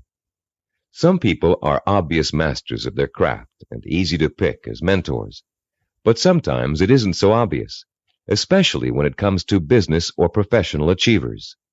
How can you choose among several possible candidates? How can you pick the person who is most likely to provide you with the inspiration and example you need? In Session 2, you used an assessment form to compare your own behaviors, habits, and thought patterns against the 10 positive characteristics of the self-disciplined achiever. On page 25 of your study guide, you'll find a similar form that you can use to identify the strengths and weaknesses of prospective mentors, with instructions on how to use it. Put this form to work for you as you seek out that special person who can help you achieve your most cherished dreams and goals. When choosing a mentor of any kind, pay particular attention to how he or she developed the knowledge, skills, and abilities it took to reach his or her goal. Was there special schooling involved, particular reading materials, an apprenticeship with a mentor of his or her own, carefully sought-out teachers? How many hours did your mentor work every day toward achieving his or her goal? Also, pay close attention to your mentor's way of thinking. Be sure to choose someone who handles stress and pressure well, someone who responds to difficult problems by coming up with creative solutions, someone who loves what they do but still finds time for important personal relationships. The highest achievers work hard but are not workaholics. They still find time to enjoy their friends and families. Look for a mentor who has learned not to waste time and who has mastered the art of juggling a heavy schedule while staying calm and in full control. This will be an important trait for you to imitate, and find someone who neither capitulates to everyone around him nor is so arrogant he won't listen to the opinions of others. You'll want to learn how to listen well and then make your own decisions. In looking for all these traits, remember that your mentor is still going to be human and have faults. This is one of the most important things you can learn about your role model. In spite of great success, wealth, and the admiration of friends, family, and the community, he or she makes mistakes just like you. Rather than being disappointed in your mentor, you should rejoice over his or her human failings, because those failings mean that anyone can succeed just as they did. If it was possible for an imperfect person with one all-important goal in life to make that goal come true, you can do it as well. At Cybervision Systems, we've developed a number of sports training video cassettes that use a new and revolutionary learning technique. These video cassettes feature some of the world's greatest athletes, highly self-disciplined achievers who have won world championships and Olympic gold medals. And in the casual conversations we've had while working with these athletic stars, each one has revealed that he or she had a mentor whose skills, attitudes, and behavior served as an example of how to achieve. One of the things that struck us during these conversations was the fact that most top athletes were just as intimidated as you and I might be the first time they met their role model heroes, for lack of a better word. The idea that a major league ball player of undisputed talent might be quivering like a school kid in the face of their lifelong hero made us feel pretty normal, actually. I think we all feel a sort of psychological barrier when it comes to measuring ourselves against our role models. But as the athletes we talked to discovered, that barrier can be overcome quickly and easily. Each of them described the eventual realization that came from playing on a team with a personal hero or from riding the same pro circuit. The realization? As Olympic gold medal skier Jean-Claude Killy put it, everybody puts his pants on, one leg at a time. What each of them realized was that they too could easily perform like the role model they idolized. The idols, viewed close up, turned out to be as ordinary as the worshippers. They realized how great an opportunity they had to learn from their hero. Discovering that their idols were human and fallible, they began to believe deep within their hearts that they could equal or even surpass their idols' accomplishments. Though the role models you choose have developed tremendous strengths that have made them successful, they also have many weaknesses. Renowned fiction writer Ray Bradbury, for example, who was first published when he was in his teens, will never win the Monaco Grand Prix, or even a race to the local supermarket. Why? Because he never learned to drive a car, a skill most of us acquired long ago without thinking about it twice. A friend of ours who was independently wealthy, a local politician, a publisher of fine art books, and a world traveler, wears finely crafted boots with all his clothes, even his business suits. Is it part of his personal style? Yes, but his close friends know his secret. He never mastered the bow knot. This much-admired man literally cannot tie his shoes. Recognizing how human and fallible your mentor really is, demystifying your role model, plays an important role in boosting your confidence in your own ability to succeed. If a man who cannot tie his shoes can become a politician, a publisher, and a self-made millionaire, what couldn't you accomplish with the same ambition and drive that got him where he is? This is a man who never let minor shortcomings hold him back. He and 1,000 other mentors will prove to you that you don't have to be perfect to succeed. In fact, you may be amazed to find out that there are a lot of similarities between you and your mentor. People with similar goals often think alike. The only substantial difference, then, between you and your mentor is the kind of self-disciplined effort he or she has applied to achieving a goal. If you apply the same kind of effort, you can be just as successful in achieving your goal. As a matter of fact, you can try on success for size by emulating your mentor's achievements while you're working toward a similar goal. Remember childhood dress-up games. Playing pirate with a tinfoil sword and your mother's scarf wrapped around your forehead. Role-playing doesn't work only for children. It can give anyone who's striving to reach a particular goal a template to follow for achieving that goal. Hunter Thompson, who broke new ground in journalism in the 1970s with his gonzo style, picked up much of his technique by imitating one of the greatest writers in the English language, Charles Dickens. Thompson literally sat down and physically copied Dickens by hand, letting his mind and his muscles get used to Dickens' rhythm and style. Hour after hour, he copied Dickens' prose, word for word.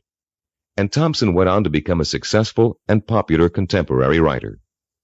The great 19th century psychologist and philosopher William James contended that if you want to acquire a positive habit or behavior, simply act as if you already have it, and you will. James was aware that the human nervous system is incapable of distinguishing between a physically real experience and a vividly imagined one, which means that once you select your mentor, all you need to do is act just like that person in order to be just like him or her. Remember General Patton? He acted just like Alexander the Great, and he won battle after battle against the Axis. What about Babe Ruth? He imitated shoeless Joe Jackson and went on to achieve much greater fame than his role model. Or perhaps you've heard of a fictional character named Bunker Bean. Bunker Bean was a timid, weak boy, raised by his parents to think he would always be a failure, and he was. He failed in school, he failed with his friends, he failed in everything he attempted, until one day Bunker Bean ran into a fortune teller who told him he was the reincarnation of Napoleon and was destined to achieve great things. Bunker Bean was shocked out of his usual apathy by this revelation. Going to the library, he took out every book he could find on the legendary Napoleon Bonaparte. He bought posters of Napoleon and hung them up all over his room. And as he studied about the emperor, whom he really believed was his former self, he began to imitate Napoleon's habits, attitudes, and behaviors. Years later, Bunker Bean was a rich and powerful man. He had everything anyone could have asked for. Running into the fortune teller one day, he thanked her for changing his life by telling him about his former self. And to his astonishment, she laughed and told him she had lied to him years before, just to get his money. He wasn't the reincarnation of Napoleon after all. Bunker Bean was crushed.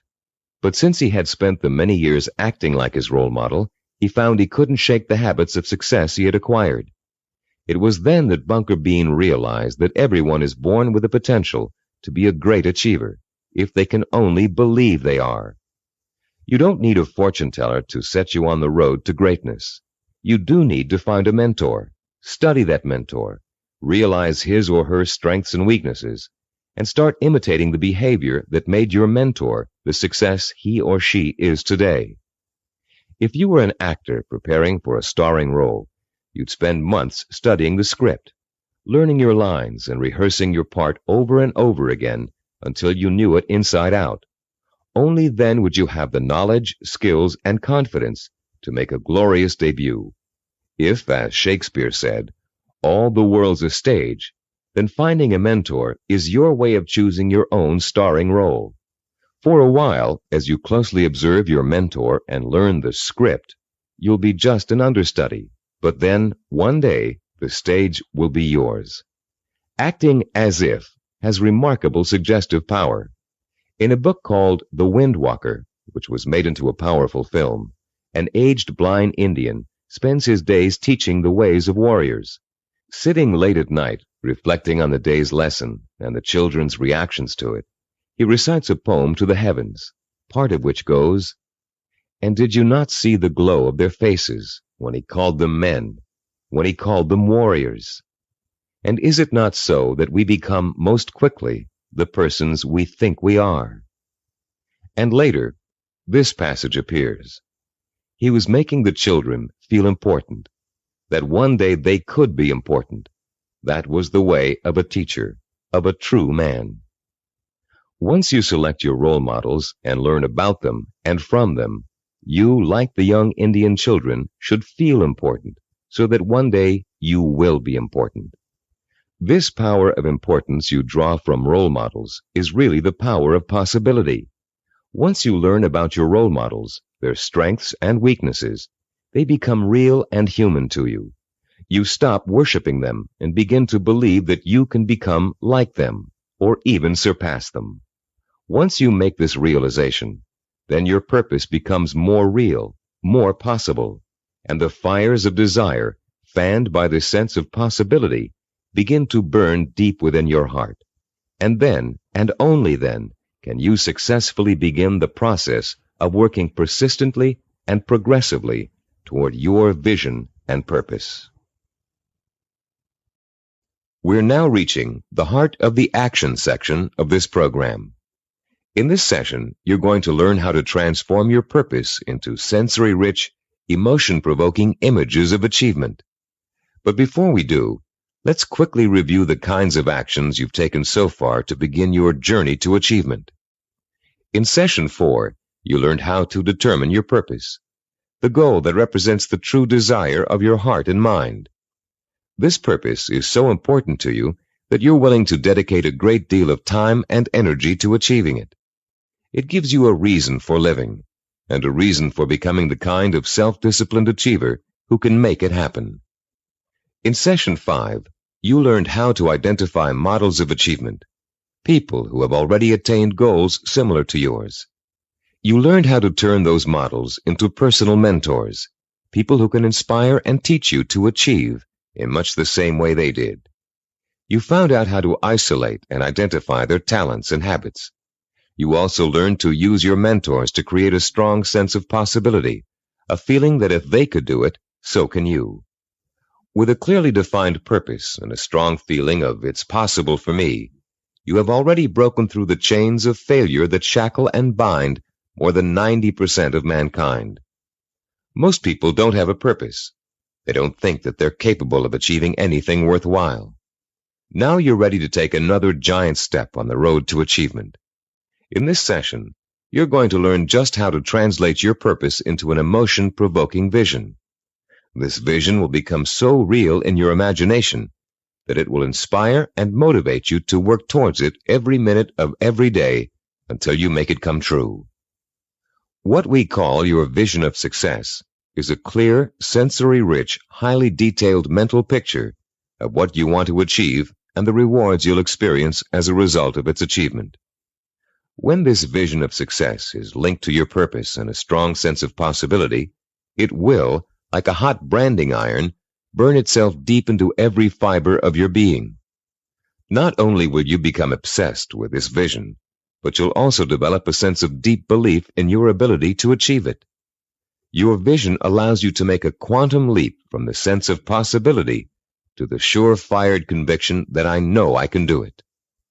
You're about to learn a simple but powerful 4-step process for transforming your purpose into a sensory-rich goal. Once you have done that, we're going to give you 5 easy-to-use guidelines that will help implant the goal deep into your mind and nervous system. It will then become a permanent part of you and serve as the fuel that fires your emotion and incites you to purposeful action. Let's now begin to learn about the process of sensory goal setting and how you can use sensory goals to develop what we call a magnificent obsession, a burning desire to achieve your purpose. The first step you must take is to translate the statement of purpose you developed in Session 4 into what we call a sensory goal statement. As you recall, your statement of purpose was a general statement of what you would like to achieve. Your sensory goal statement is going to be much more specific. There are three main elements to the statement you are now going to write. First, it must be result-oriented.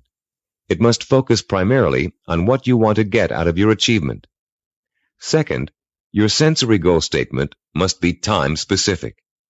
You must determine a point in time when your goal will be achieved. And third, it must be measurable. You must specify a criterion that lets you know when your accomplishment is complete. If you want to become a doctor, for example, your criterion might be finishing your internship and setting up your own practice. If you want to start your own business, your criterion of success might be the day you move into your own offices or hire your first employee.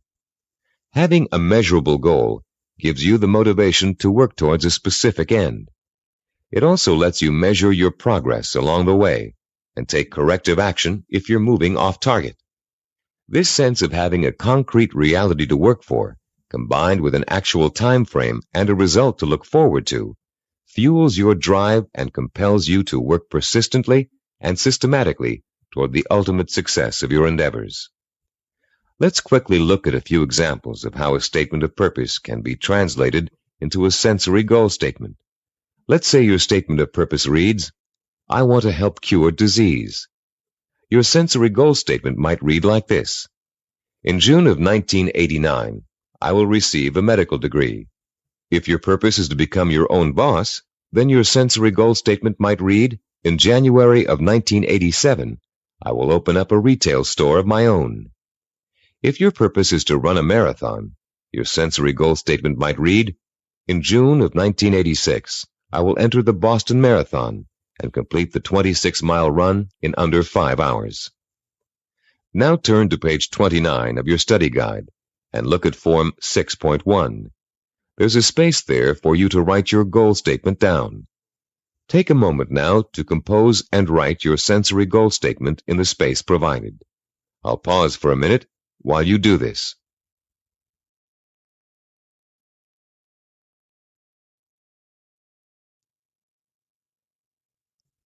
After writing your sensory goal statement, your next step in the sensory goal setting process is turning that statement into what we call a vision of achievement. The first way in which you're going to do this is by finding photographs in books, magazines, and newspapers that show people living, experiencing, and achieving your vision. If your vision is to become a doctor, look for photographs of a medical school graduation ceremony. Find pictures of doctors involved in research. Look at Scientific American, the New England Journal of Medicine, and similar publications aimed at doctors and scientists. If your vision is to be your own boss, find photos of people who own successful businesses. Business Week, Industry Week, and specific retail trade publications are good sources to try. If your vision is to run the Boston Marathon, make photocopies of newspaper stories about marathon winners that you can find in the library, and check Runner's World and similar publications aimed at serious runners. The purpose of this exercise is to give you some concrete images to inspire your own personal images of achievement. You'll learn how to create those personal images in a few moments. Creating a vision achievement scrapbook of pictures that personally speak to you about your own desire for achievement can have a powerful effect on your motivation and drive. Devote some time today or this evening to locating these pictures, and in the future, continually be on the lookout for more.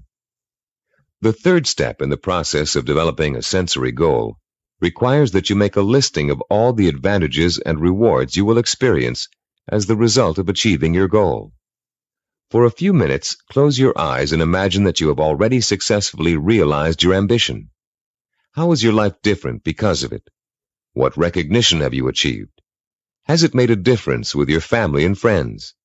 Has it made an impact on other areas of your life? Are you getting up at the same time in the morning, driving the same car to work? Are you going out more in the evenings, wearing different clothes? Turn to page 31 in your study guide and in the space provided on Form 6.3, write down every single reward you can imagine resulting from the achievement of your goal. Don't just write down the general rewards, get as specific as possible. For instance, running the Boston Marathon may greatly boost your self-confidence and increase the respect you get from family and friends.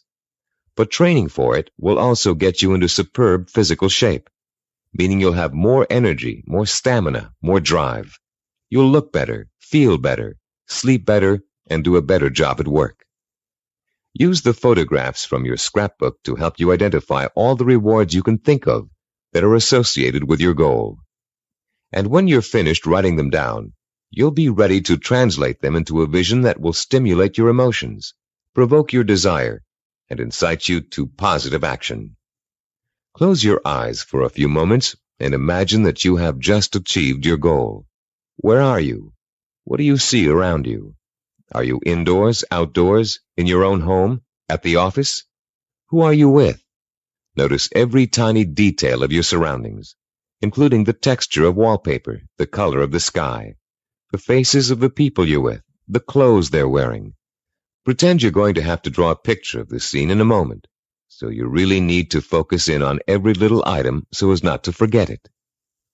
Now, holding that visual image before you, switch your focus to sounds. What are you hearing? Are people talking to you? Are they congratulating you? If so, what are they saying? Are you hearing the voices of your parents, your spouse, your children, your friends? Are you all watching TV, where a famous newscaster's voice is reciting the story of your achievement? Maybe there's a party being held in your honor, and you can hear music in the background. Concentrate on every single sound you can hear and differentiate. Now, let's add the sense of touch. Are people shaking your hand? Do their hands feel smooth, rough, warm, cold? Are the grips firm or slack? Are you being patted on the back, hugged by your family and friends? Is someone pulling at your sleeve to get your attention? Next, imagine the prevalent smells that are surrounding you. If you're in the middle of a celebration, can you smell the food on the buffet table? Is the fragrance of champagne wafting up from the glass you're holding? Can you smell people's perfume or cologne? Now concentrate on taste. Are you sipping that champagne you were holding a moment ago, eating hors d'oeuvres? Or is the taste of success so sweet that you don't need or want any food? Finally, what are you feeling emotionally? Pride? Satisfaction? Maybe you're feeling relief that the hardest work is behind you. Maybe you're feeling the power of your new position. Perhaps you're feeling the exhilaration that comes with knowing that having achieved what you did, you can now achieve anything. You might even be feeling humble, having come face to face with weaknesses you never knew you had during the long, hard effort to reach success. After you have awakened all of your senses to the sight, smell, taste, touch, sound, and feeling of success, turn to page 32 in your study guide and complete Form 6.4, entitled The Sensory Vision Worksheet.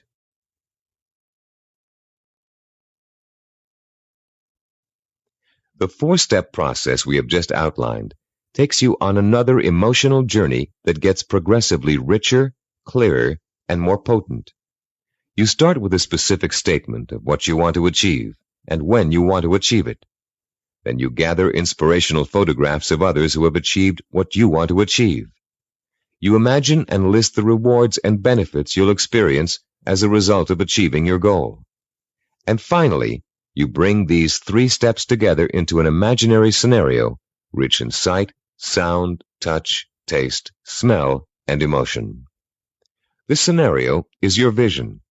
It is the driving force behind all of your thinking and activity.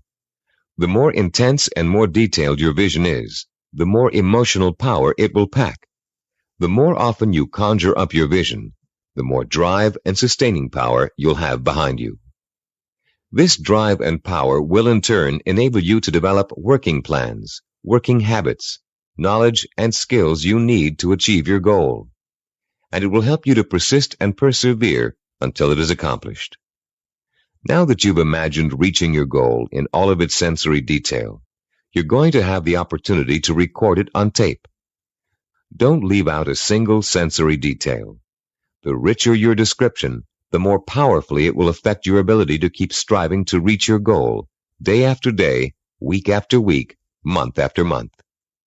Use as much enthusiasm as you can during your description. You should be enjoying yourself. After all, it's your vision of success you're describing. After you've finished recording, play back your description and listen to it carefully. Did you falter in places? Were there things you couldn't describe fully? Did it sound as if you didn't quite believe what you were saying? If the first version of your story doesn't satisfy you, erase it and create another one. Do this over and over until you have a version that completely satisfies you. It should be highly detailed and utterly convincing. And if, along your path to achievement, you find your goal changing shape or form, just record a new version that better fits your new goal. You're now going to learn to use this recording as part of a 5-step daily plan for internalizing your vision and making it so much a part of you that it will drive you to plan, to work, to achieve, to persist. Your first step will begin early in the morning, soon after you wake up. The first thing you're going to do before going about your daily business is to review your statement of purpose, your sensory goal statement, your photographs of achievement, and your list of rewards for achieving your goal. This is not just to remind you of why you're striving for success. It's to remind you of exactly why you need to succeed. Your statement of purpose, your list of rewards, your photographs, all speak of your deep need for achievement and the ways in which it will satisfy you and enrich your life. This is what you need to awaken in yourself anew every single morning. After you've reviewed those materials, your second step is to listen to your recording of your sensory goal description. The sound of your own voice filled with enthusiasm, describing the joy and pride you feel in achieving your goal, will light a fire inside you that will give you the energy and stamina to persist in your efforts to reach success every single day. And during the day, as part of step 3, you must take a few moments out from whatever you're doing, close your eyes, and imagine your sensory goal in all its richness and brilliance. Recall the touch, taste, smell, sight, and feel of success. Relive your emotional reactions to it. Keep the obsession to achieve burning in you all the time by remembering this vision as often during the day as possible. For step 4, at night you must mentally review all the events that occurred during the day. Did you have new experiences that could help you fuel your vision and make it richer and clearer? Make another recording that reflects your new thoughts and feelings. Step 5 consists of listening once more to your sensory goal description before going to bed. And as you're falling asleep, play your sensory-rich scenario of achievement over and over again in your head. This 5-step plan will refuel and reinforce your motivation for achievement, and it will help to give you daily feedback on how well you're progressing toward your goal. But remember, there will be setbacks and mistakes along the way, and there will be readjustments in your thinking and planning about what you want to achieve and how you want to achieve it. You'll find yourself adjusting your course just as you adjust your steering wheel while driving on a winding road. This is to be expected, because there is no effortless path to achievement. For this reason, we suggest you record your vision over again at least every 2 weeks. That way, it can keep pace with your daily experiences and changes in outlook. You've come a long way in this session. You've turned a general statement of purpose into a specific statement of what goal you want to achieve. You've put an achievement date on that goal. You've gathered pictures of it. And you've learned to turn it into a living, breathing vision of success that evokes the kind of strong emotions you need to sustain a long, hard effort of achievement. Now is the time to record your vision. Take your time and do it as many times as necessary until you are satisfied with the results. Remember, you're going to be listening to it twice a day, so it needs to be rich and rewarding. You may find you need several tries before you successfully record a vision that satisfies you in its richness of detail and intensity of emotion. Do as many versions as you need until you get the one that sounds just right. If your goal changes, record a new version. If you've reached your goal and want to pursue another, create a new vision and record it. Remember, include all the details and be as enthusiastic as possible. Now, begin your own narration of what it would look, taste, touch, smell, sound, and feel like to achieve your goal. What you can do or dream you can do, begin it.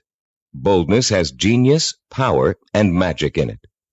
These immortal words, written by the great German philosopher and dramatist Johann Wolfgang von Goethe, perfectly set the stage for what you're going to learn in this session.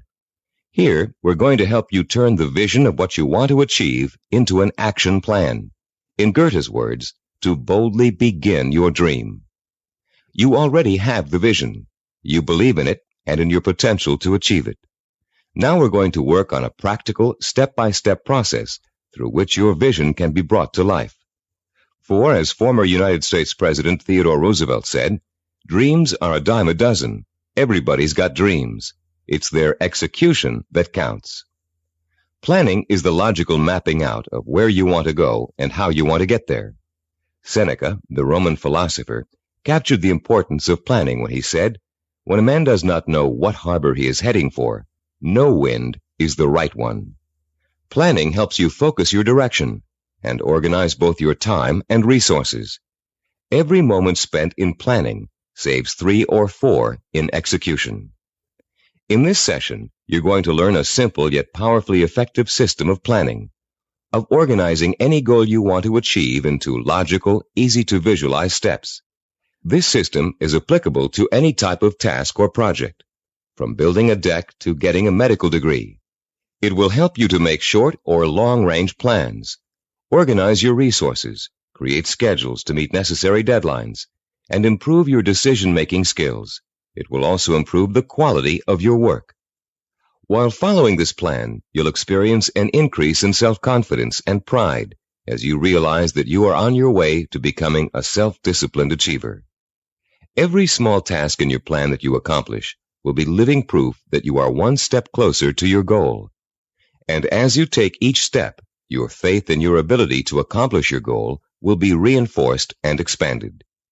In approaching the creation of a plan, it is important to keep the following basic facts in mind. First, planning is a way to look at both the whole picture and parts that make up the whole. It is a way to organize those parts in a logical and sequential way. One step should lead to another. More than that, each step you take should make the next step possible, like adding links to a chain to make a fence. We've introduced you to the concept of macro and micro achievements. The whole picture is your macro achievement. The steps you must take to achieve your macro achievement are micro achievements. If you want to build a house, a macro achievement, you must start by leveling the site and digging a foundation. Only after those steps have been accomplished can you go on to pouring the foundation, putting up the framing, putting in electricity and plumbing, finishing the walls, installing the roof, and so on. The second fact to keep in mind is that ideas take time to implement. I won't dwell at length on the subject of time now, since we're going to devote all of Session 8 to time. But I'd like to tell you a short story about a Micronesian island leader named Pialug that illustrates the kind of time and patience it takes to achieve excellence. 50-year-old Pialug is the most respected and powerful man in his community because he's a navigator. His grandfather had told him, "If you learn navigation, you will have a name. You will eat the navigator's food. At sea, you will have more power than a chief." Pialug began learning navigation at the age of 5. Using shells and pieces of coral on sand, his grandfather created models of the constellations to teach him how to chart distance and direction. Pialug learned that at the right time of year, he could simply point the bow of his canoe at the rising star to steer his course. But since the stars rise 4 minutes earlier each evening, the rising star changes position every day. So Pialug also had to learn the positions of the multitude of lesser stars. It took him 45 years to learn every movement of every major and minor star and constellation in the nighttime sky. But having taken the time to learn, Pialug now enjoys the respect, admiration, and status in his community that comes with being a navigator. Like Pialug, you must recognize that it will take time to achieve your goal.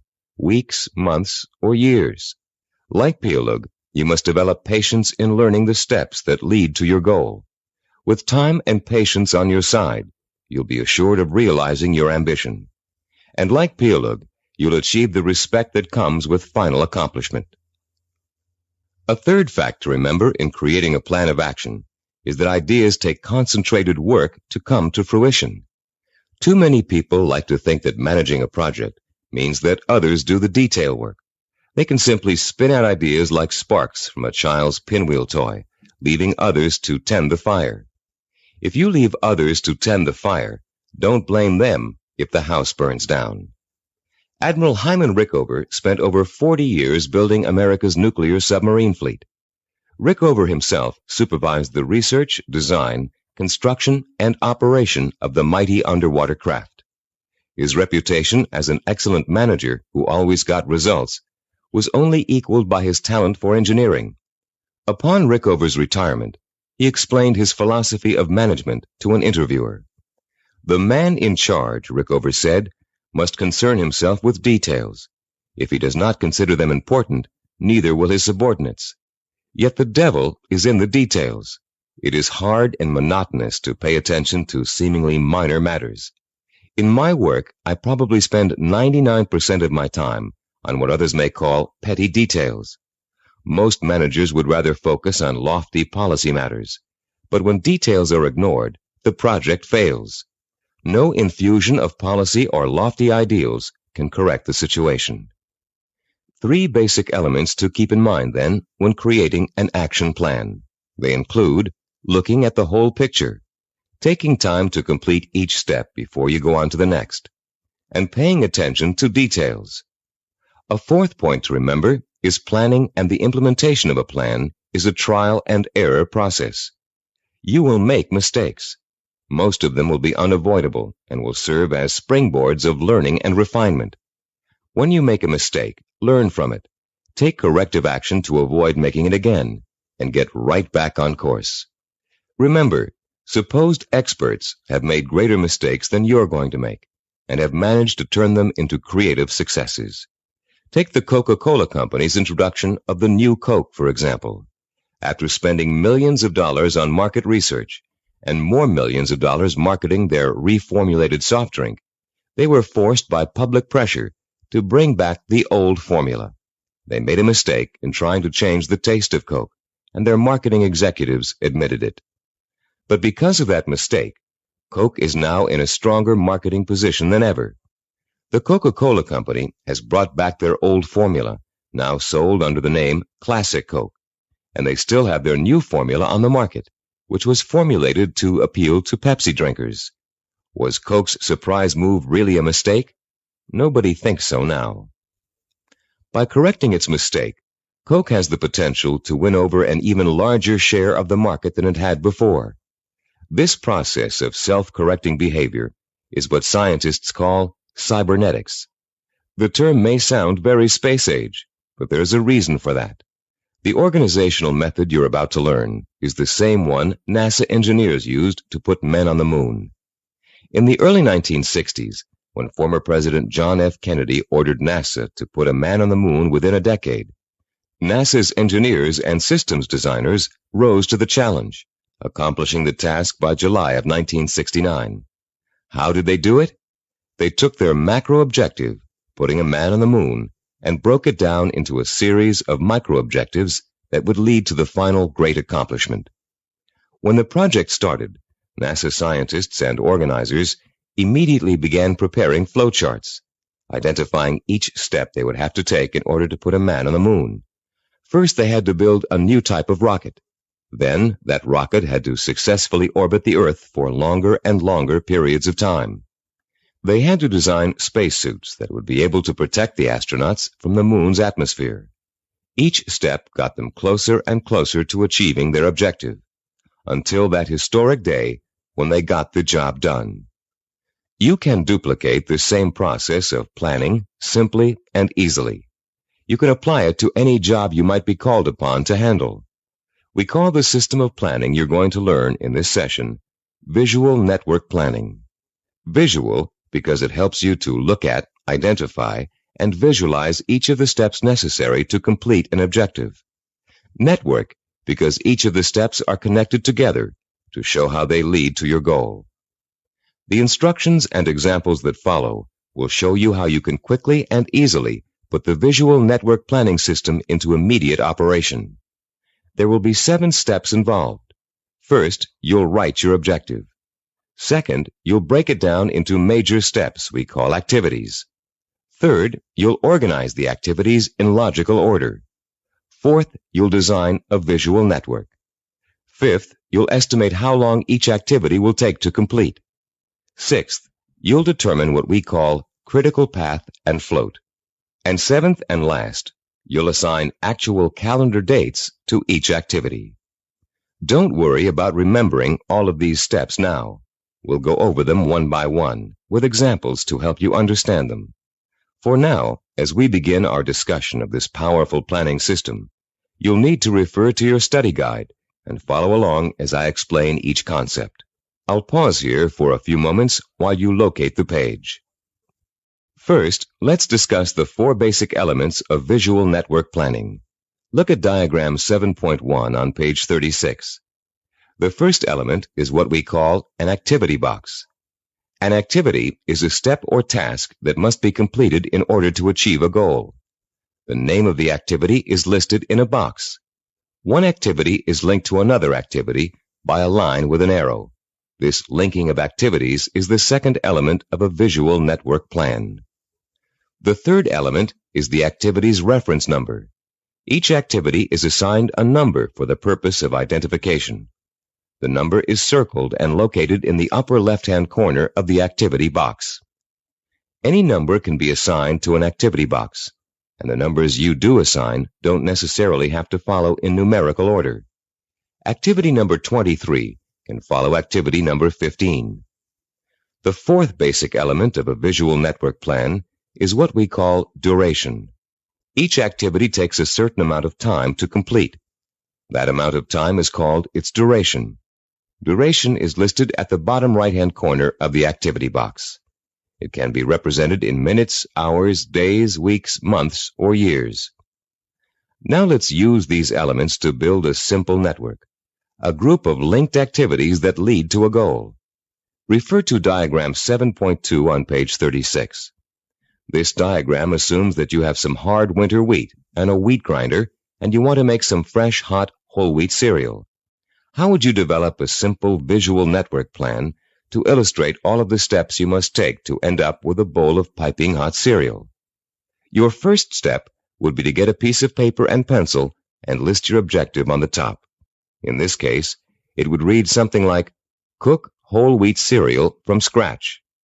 Your second step would then be to break your objective down into its major steps or activities. In this case, there are 2 major activities involved. The first is grinding the wheat. The second is cooking the wheat. Third, you would then put the activities into their logical order. In our example, the wheat must be ground before it can be cooked. And fourth, you would construct a visual network plan in which the 2 steps are placed in activity boxes with reference numbers, durations, and linked arrows. We have already developed the visual network plan for this objective in diagram 7.2. As you can see, activity number 2 is grinding the wheat. Activity number 4 is cooking the wheat. When activity number 2 has been completed, having taken 2 minutes, activity number 4 is ready to begin. Activity number 4 takes 7 minutes. Reaching your goal of making a bowl of fresh, hot, whole wheat cereal takes a total of 9 minutes. This simple visual network plan shows you how many activities you need to complete before your goal can be accomplished. In this case, 2. And how long each activity will take. In this case, 2 minutes and 7 minutes. The example is very elementary. If you look at diagram 7.3 on page 37, you'll see a slightly more complex visual network plan. In this case, our goal has 2 activities that are dependent upon the completion of 1 activity. Here our goal is to get both a car and a motorcycle out of a garage. Neither can be accomplished without opening up the garage door. Notice also that activity 5, labeled getting the car out of the garage, is independent of Activity 7, labeled Getting the Motorcycle Out of the Garage. Both activities 5 and 7 can be accomplished at the same time, providing you have someone to drive each vehicle and providing the door is opened first. In this example, note that 5 of the 7 steps of visual network planning have been completed. 1. The objective has been written. 2. The major steps of the project have been identified. 3. The steps have been put into a logical order. 4. They have been organized into a visual network. 5. Each activity has been assigned a time estimate for completion. Now let's examine Step 6, the concepts of critical path and float. To help you follow along in our explanation, turn to page 38 of your study guide and look at diagram 7.4 titled Critical Path and Float. As you can see, we have expanded our visual network plan for cooking cereal to one for cooking and eating cereal. The new objective is to prepare and eat freshly ground whole wheat cereal in 15 minutes. Look at the visual network plan. You now have 3 separate paths that come out of Activity 3, grinding wheat. Going from the top down, the first path is made up of Activities 3, 5, and 11. The middle path is composed of Activities 3, 9, and 11. The bottom path includes Activities 3, 7, and 11. Look at the 3 paths individually and total up the amount of time each will take. The middle path will take a total of 14 minutes to complete. The top path takes only 8 minutes. The bottom path takes 9 minutes. Look at your objective again. Your goal is to cook and eat the cereal within 15 minutes. If you are to complete your objective on time, the activities on the longest path must all be completed on schedule.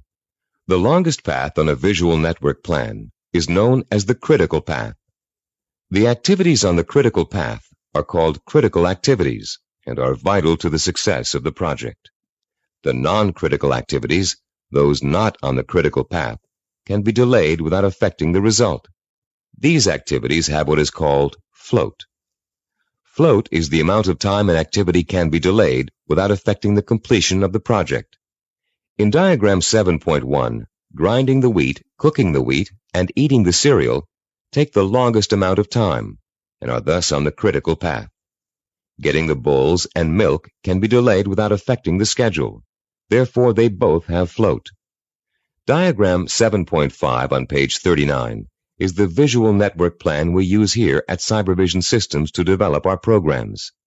Study the plan and try to determine the critical path. Which activities take the longest amount of time to complete? As you can see, activities 11, 13, and 15 are on the critical path.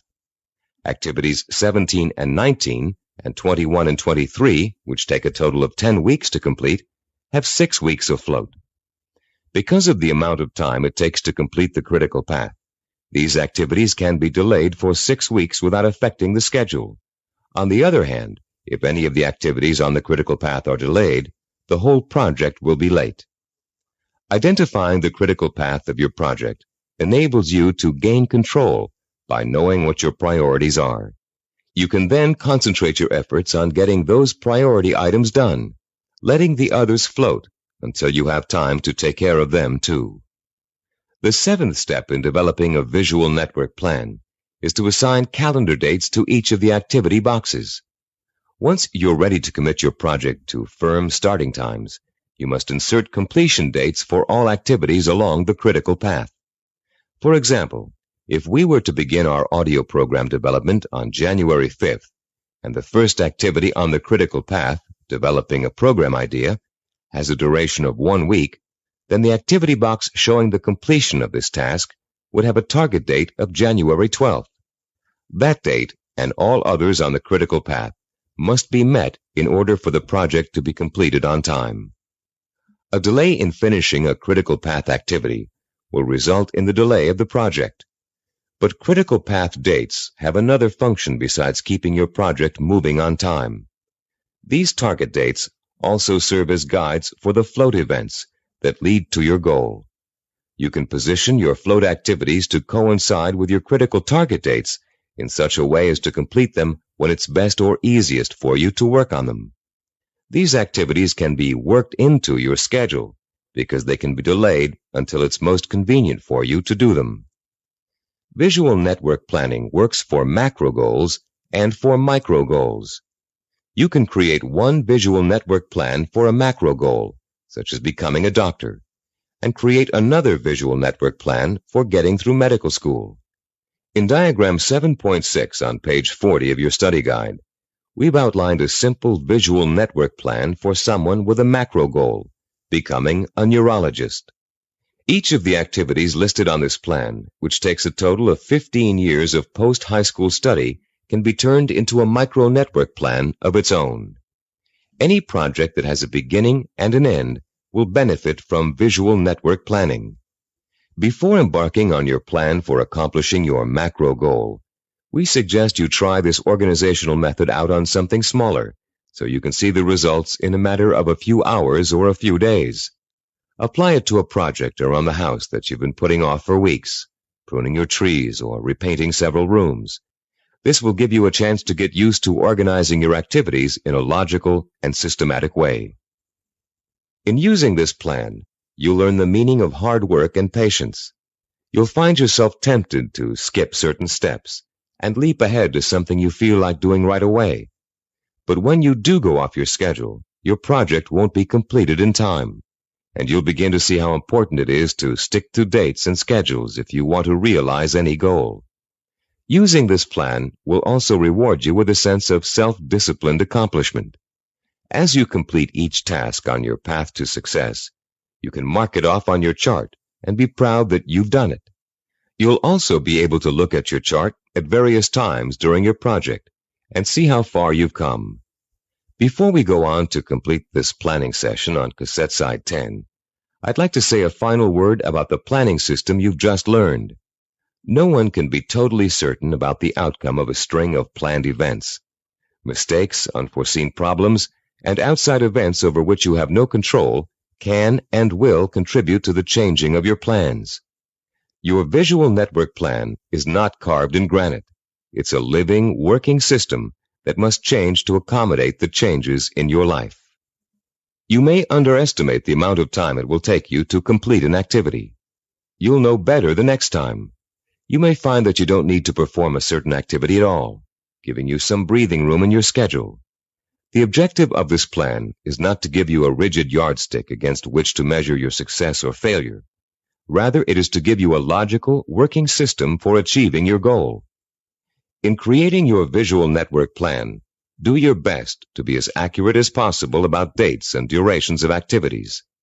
But remember that things may go wrong, and you may have to change those dates. This is not an excuse to quit.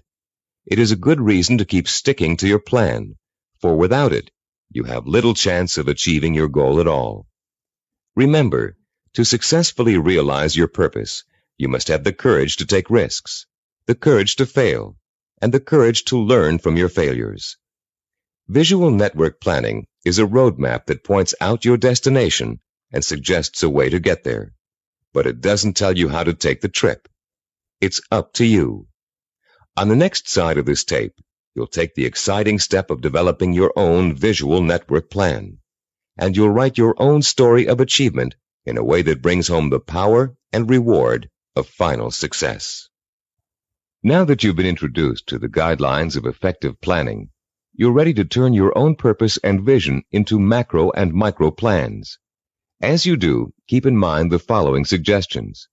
First, the instructions on how to develop a visual network plan are guidelines only, and not a rigid set of rules. Use the principles we've discussed as a guide to meet your own specific needs. Second, take the time to work at converting your goal into a visual network plan. You'll probably need to come up with a number of rough versions before you arrive at your finalized plan. Don't get frustrated. The very act of planning will force you to think logically and use your creativity. More importantly, your vision will go from the abstract to the concrete, a step most people aren't able to take or don't know how to take. In developing your personalized visual network plan, you'll find that this system will become one of the most valuable tools you'll ever use. So study it thoroughly Familiarize yourself with the steps. Get to work and be patient. After you have developed your first visual network plan, there's an exercise I want you to complete. Take your plan and put it in front of you. Study what you've written for a few minutes. You have a stated objective, a list of activities, and a time frame. That's all it takes to tell a story. So I'm going to ask you to tell the story of the achievement of your own goal. Only you're going to tell the story in the past tense, as if your goal has already been achieved. In your story, pay attention to details. How long did it take to reach your goal? What did each step along the way feel like? Did you have to reevaluate your goal in the process of achieving it? What did you discover about yourself along the way that led to the successful achievement of your ambition? Keep your story simple. Pretend you're talking to a friend. Be enthusiastic. Be proud. Give your friend a step-by-step description of just how you did it. First I did this, then I did that, and this happened along the way, so here's how I took care of it, and so on. Now you're going to tell your story on tape to describe your success in sensory-rich detail, with all the enthusiasm you can muster, as if it finally really happened. When you're done, you'll have a record of your success that you can refer to again and again for inspiration. When you play your story back for the first time, listen very carefully to your descriptions. Did you falter in places? Was there a lack of conviction in your voice in certain areas? Did you hesitate, as though to tell yourself you really didn't believe that success was yours? Or were you self-assured and utterly convincing?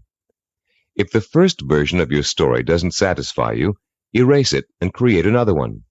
Do this over and over until you have a version that completely satisfies you with its richness of vision and inner strength. When you achieve your goal, you can use this same method of storytelling in pursuing another one. Always make sure that your story rings true and offers real inspiration to you when you hear it. Remember, don't be afraid to brag and relive the success you've already accomplished in your imagination. You've already taken an important step in mastering the science of self-discipline by learning how to turn your most important goals into step-by-step plans for achievement. Now comes the time to roll up your sleeves and learn how to put these plans into action. This is an exciting moment for you and a turning point in your quest for success. Up until now, you've learned how to prepare for achievement. Now you're going to learn how to actually tackle the hard, efficient work that is the bread and butter of achievement itself. Notice we said hard, efficient work, not just hard work. Hard work alone doesn't guarantee success. In fact, many unfortunate people spend a great deal of time working very hard and never get anywhere in spite of it.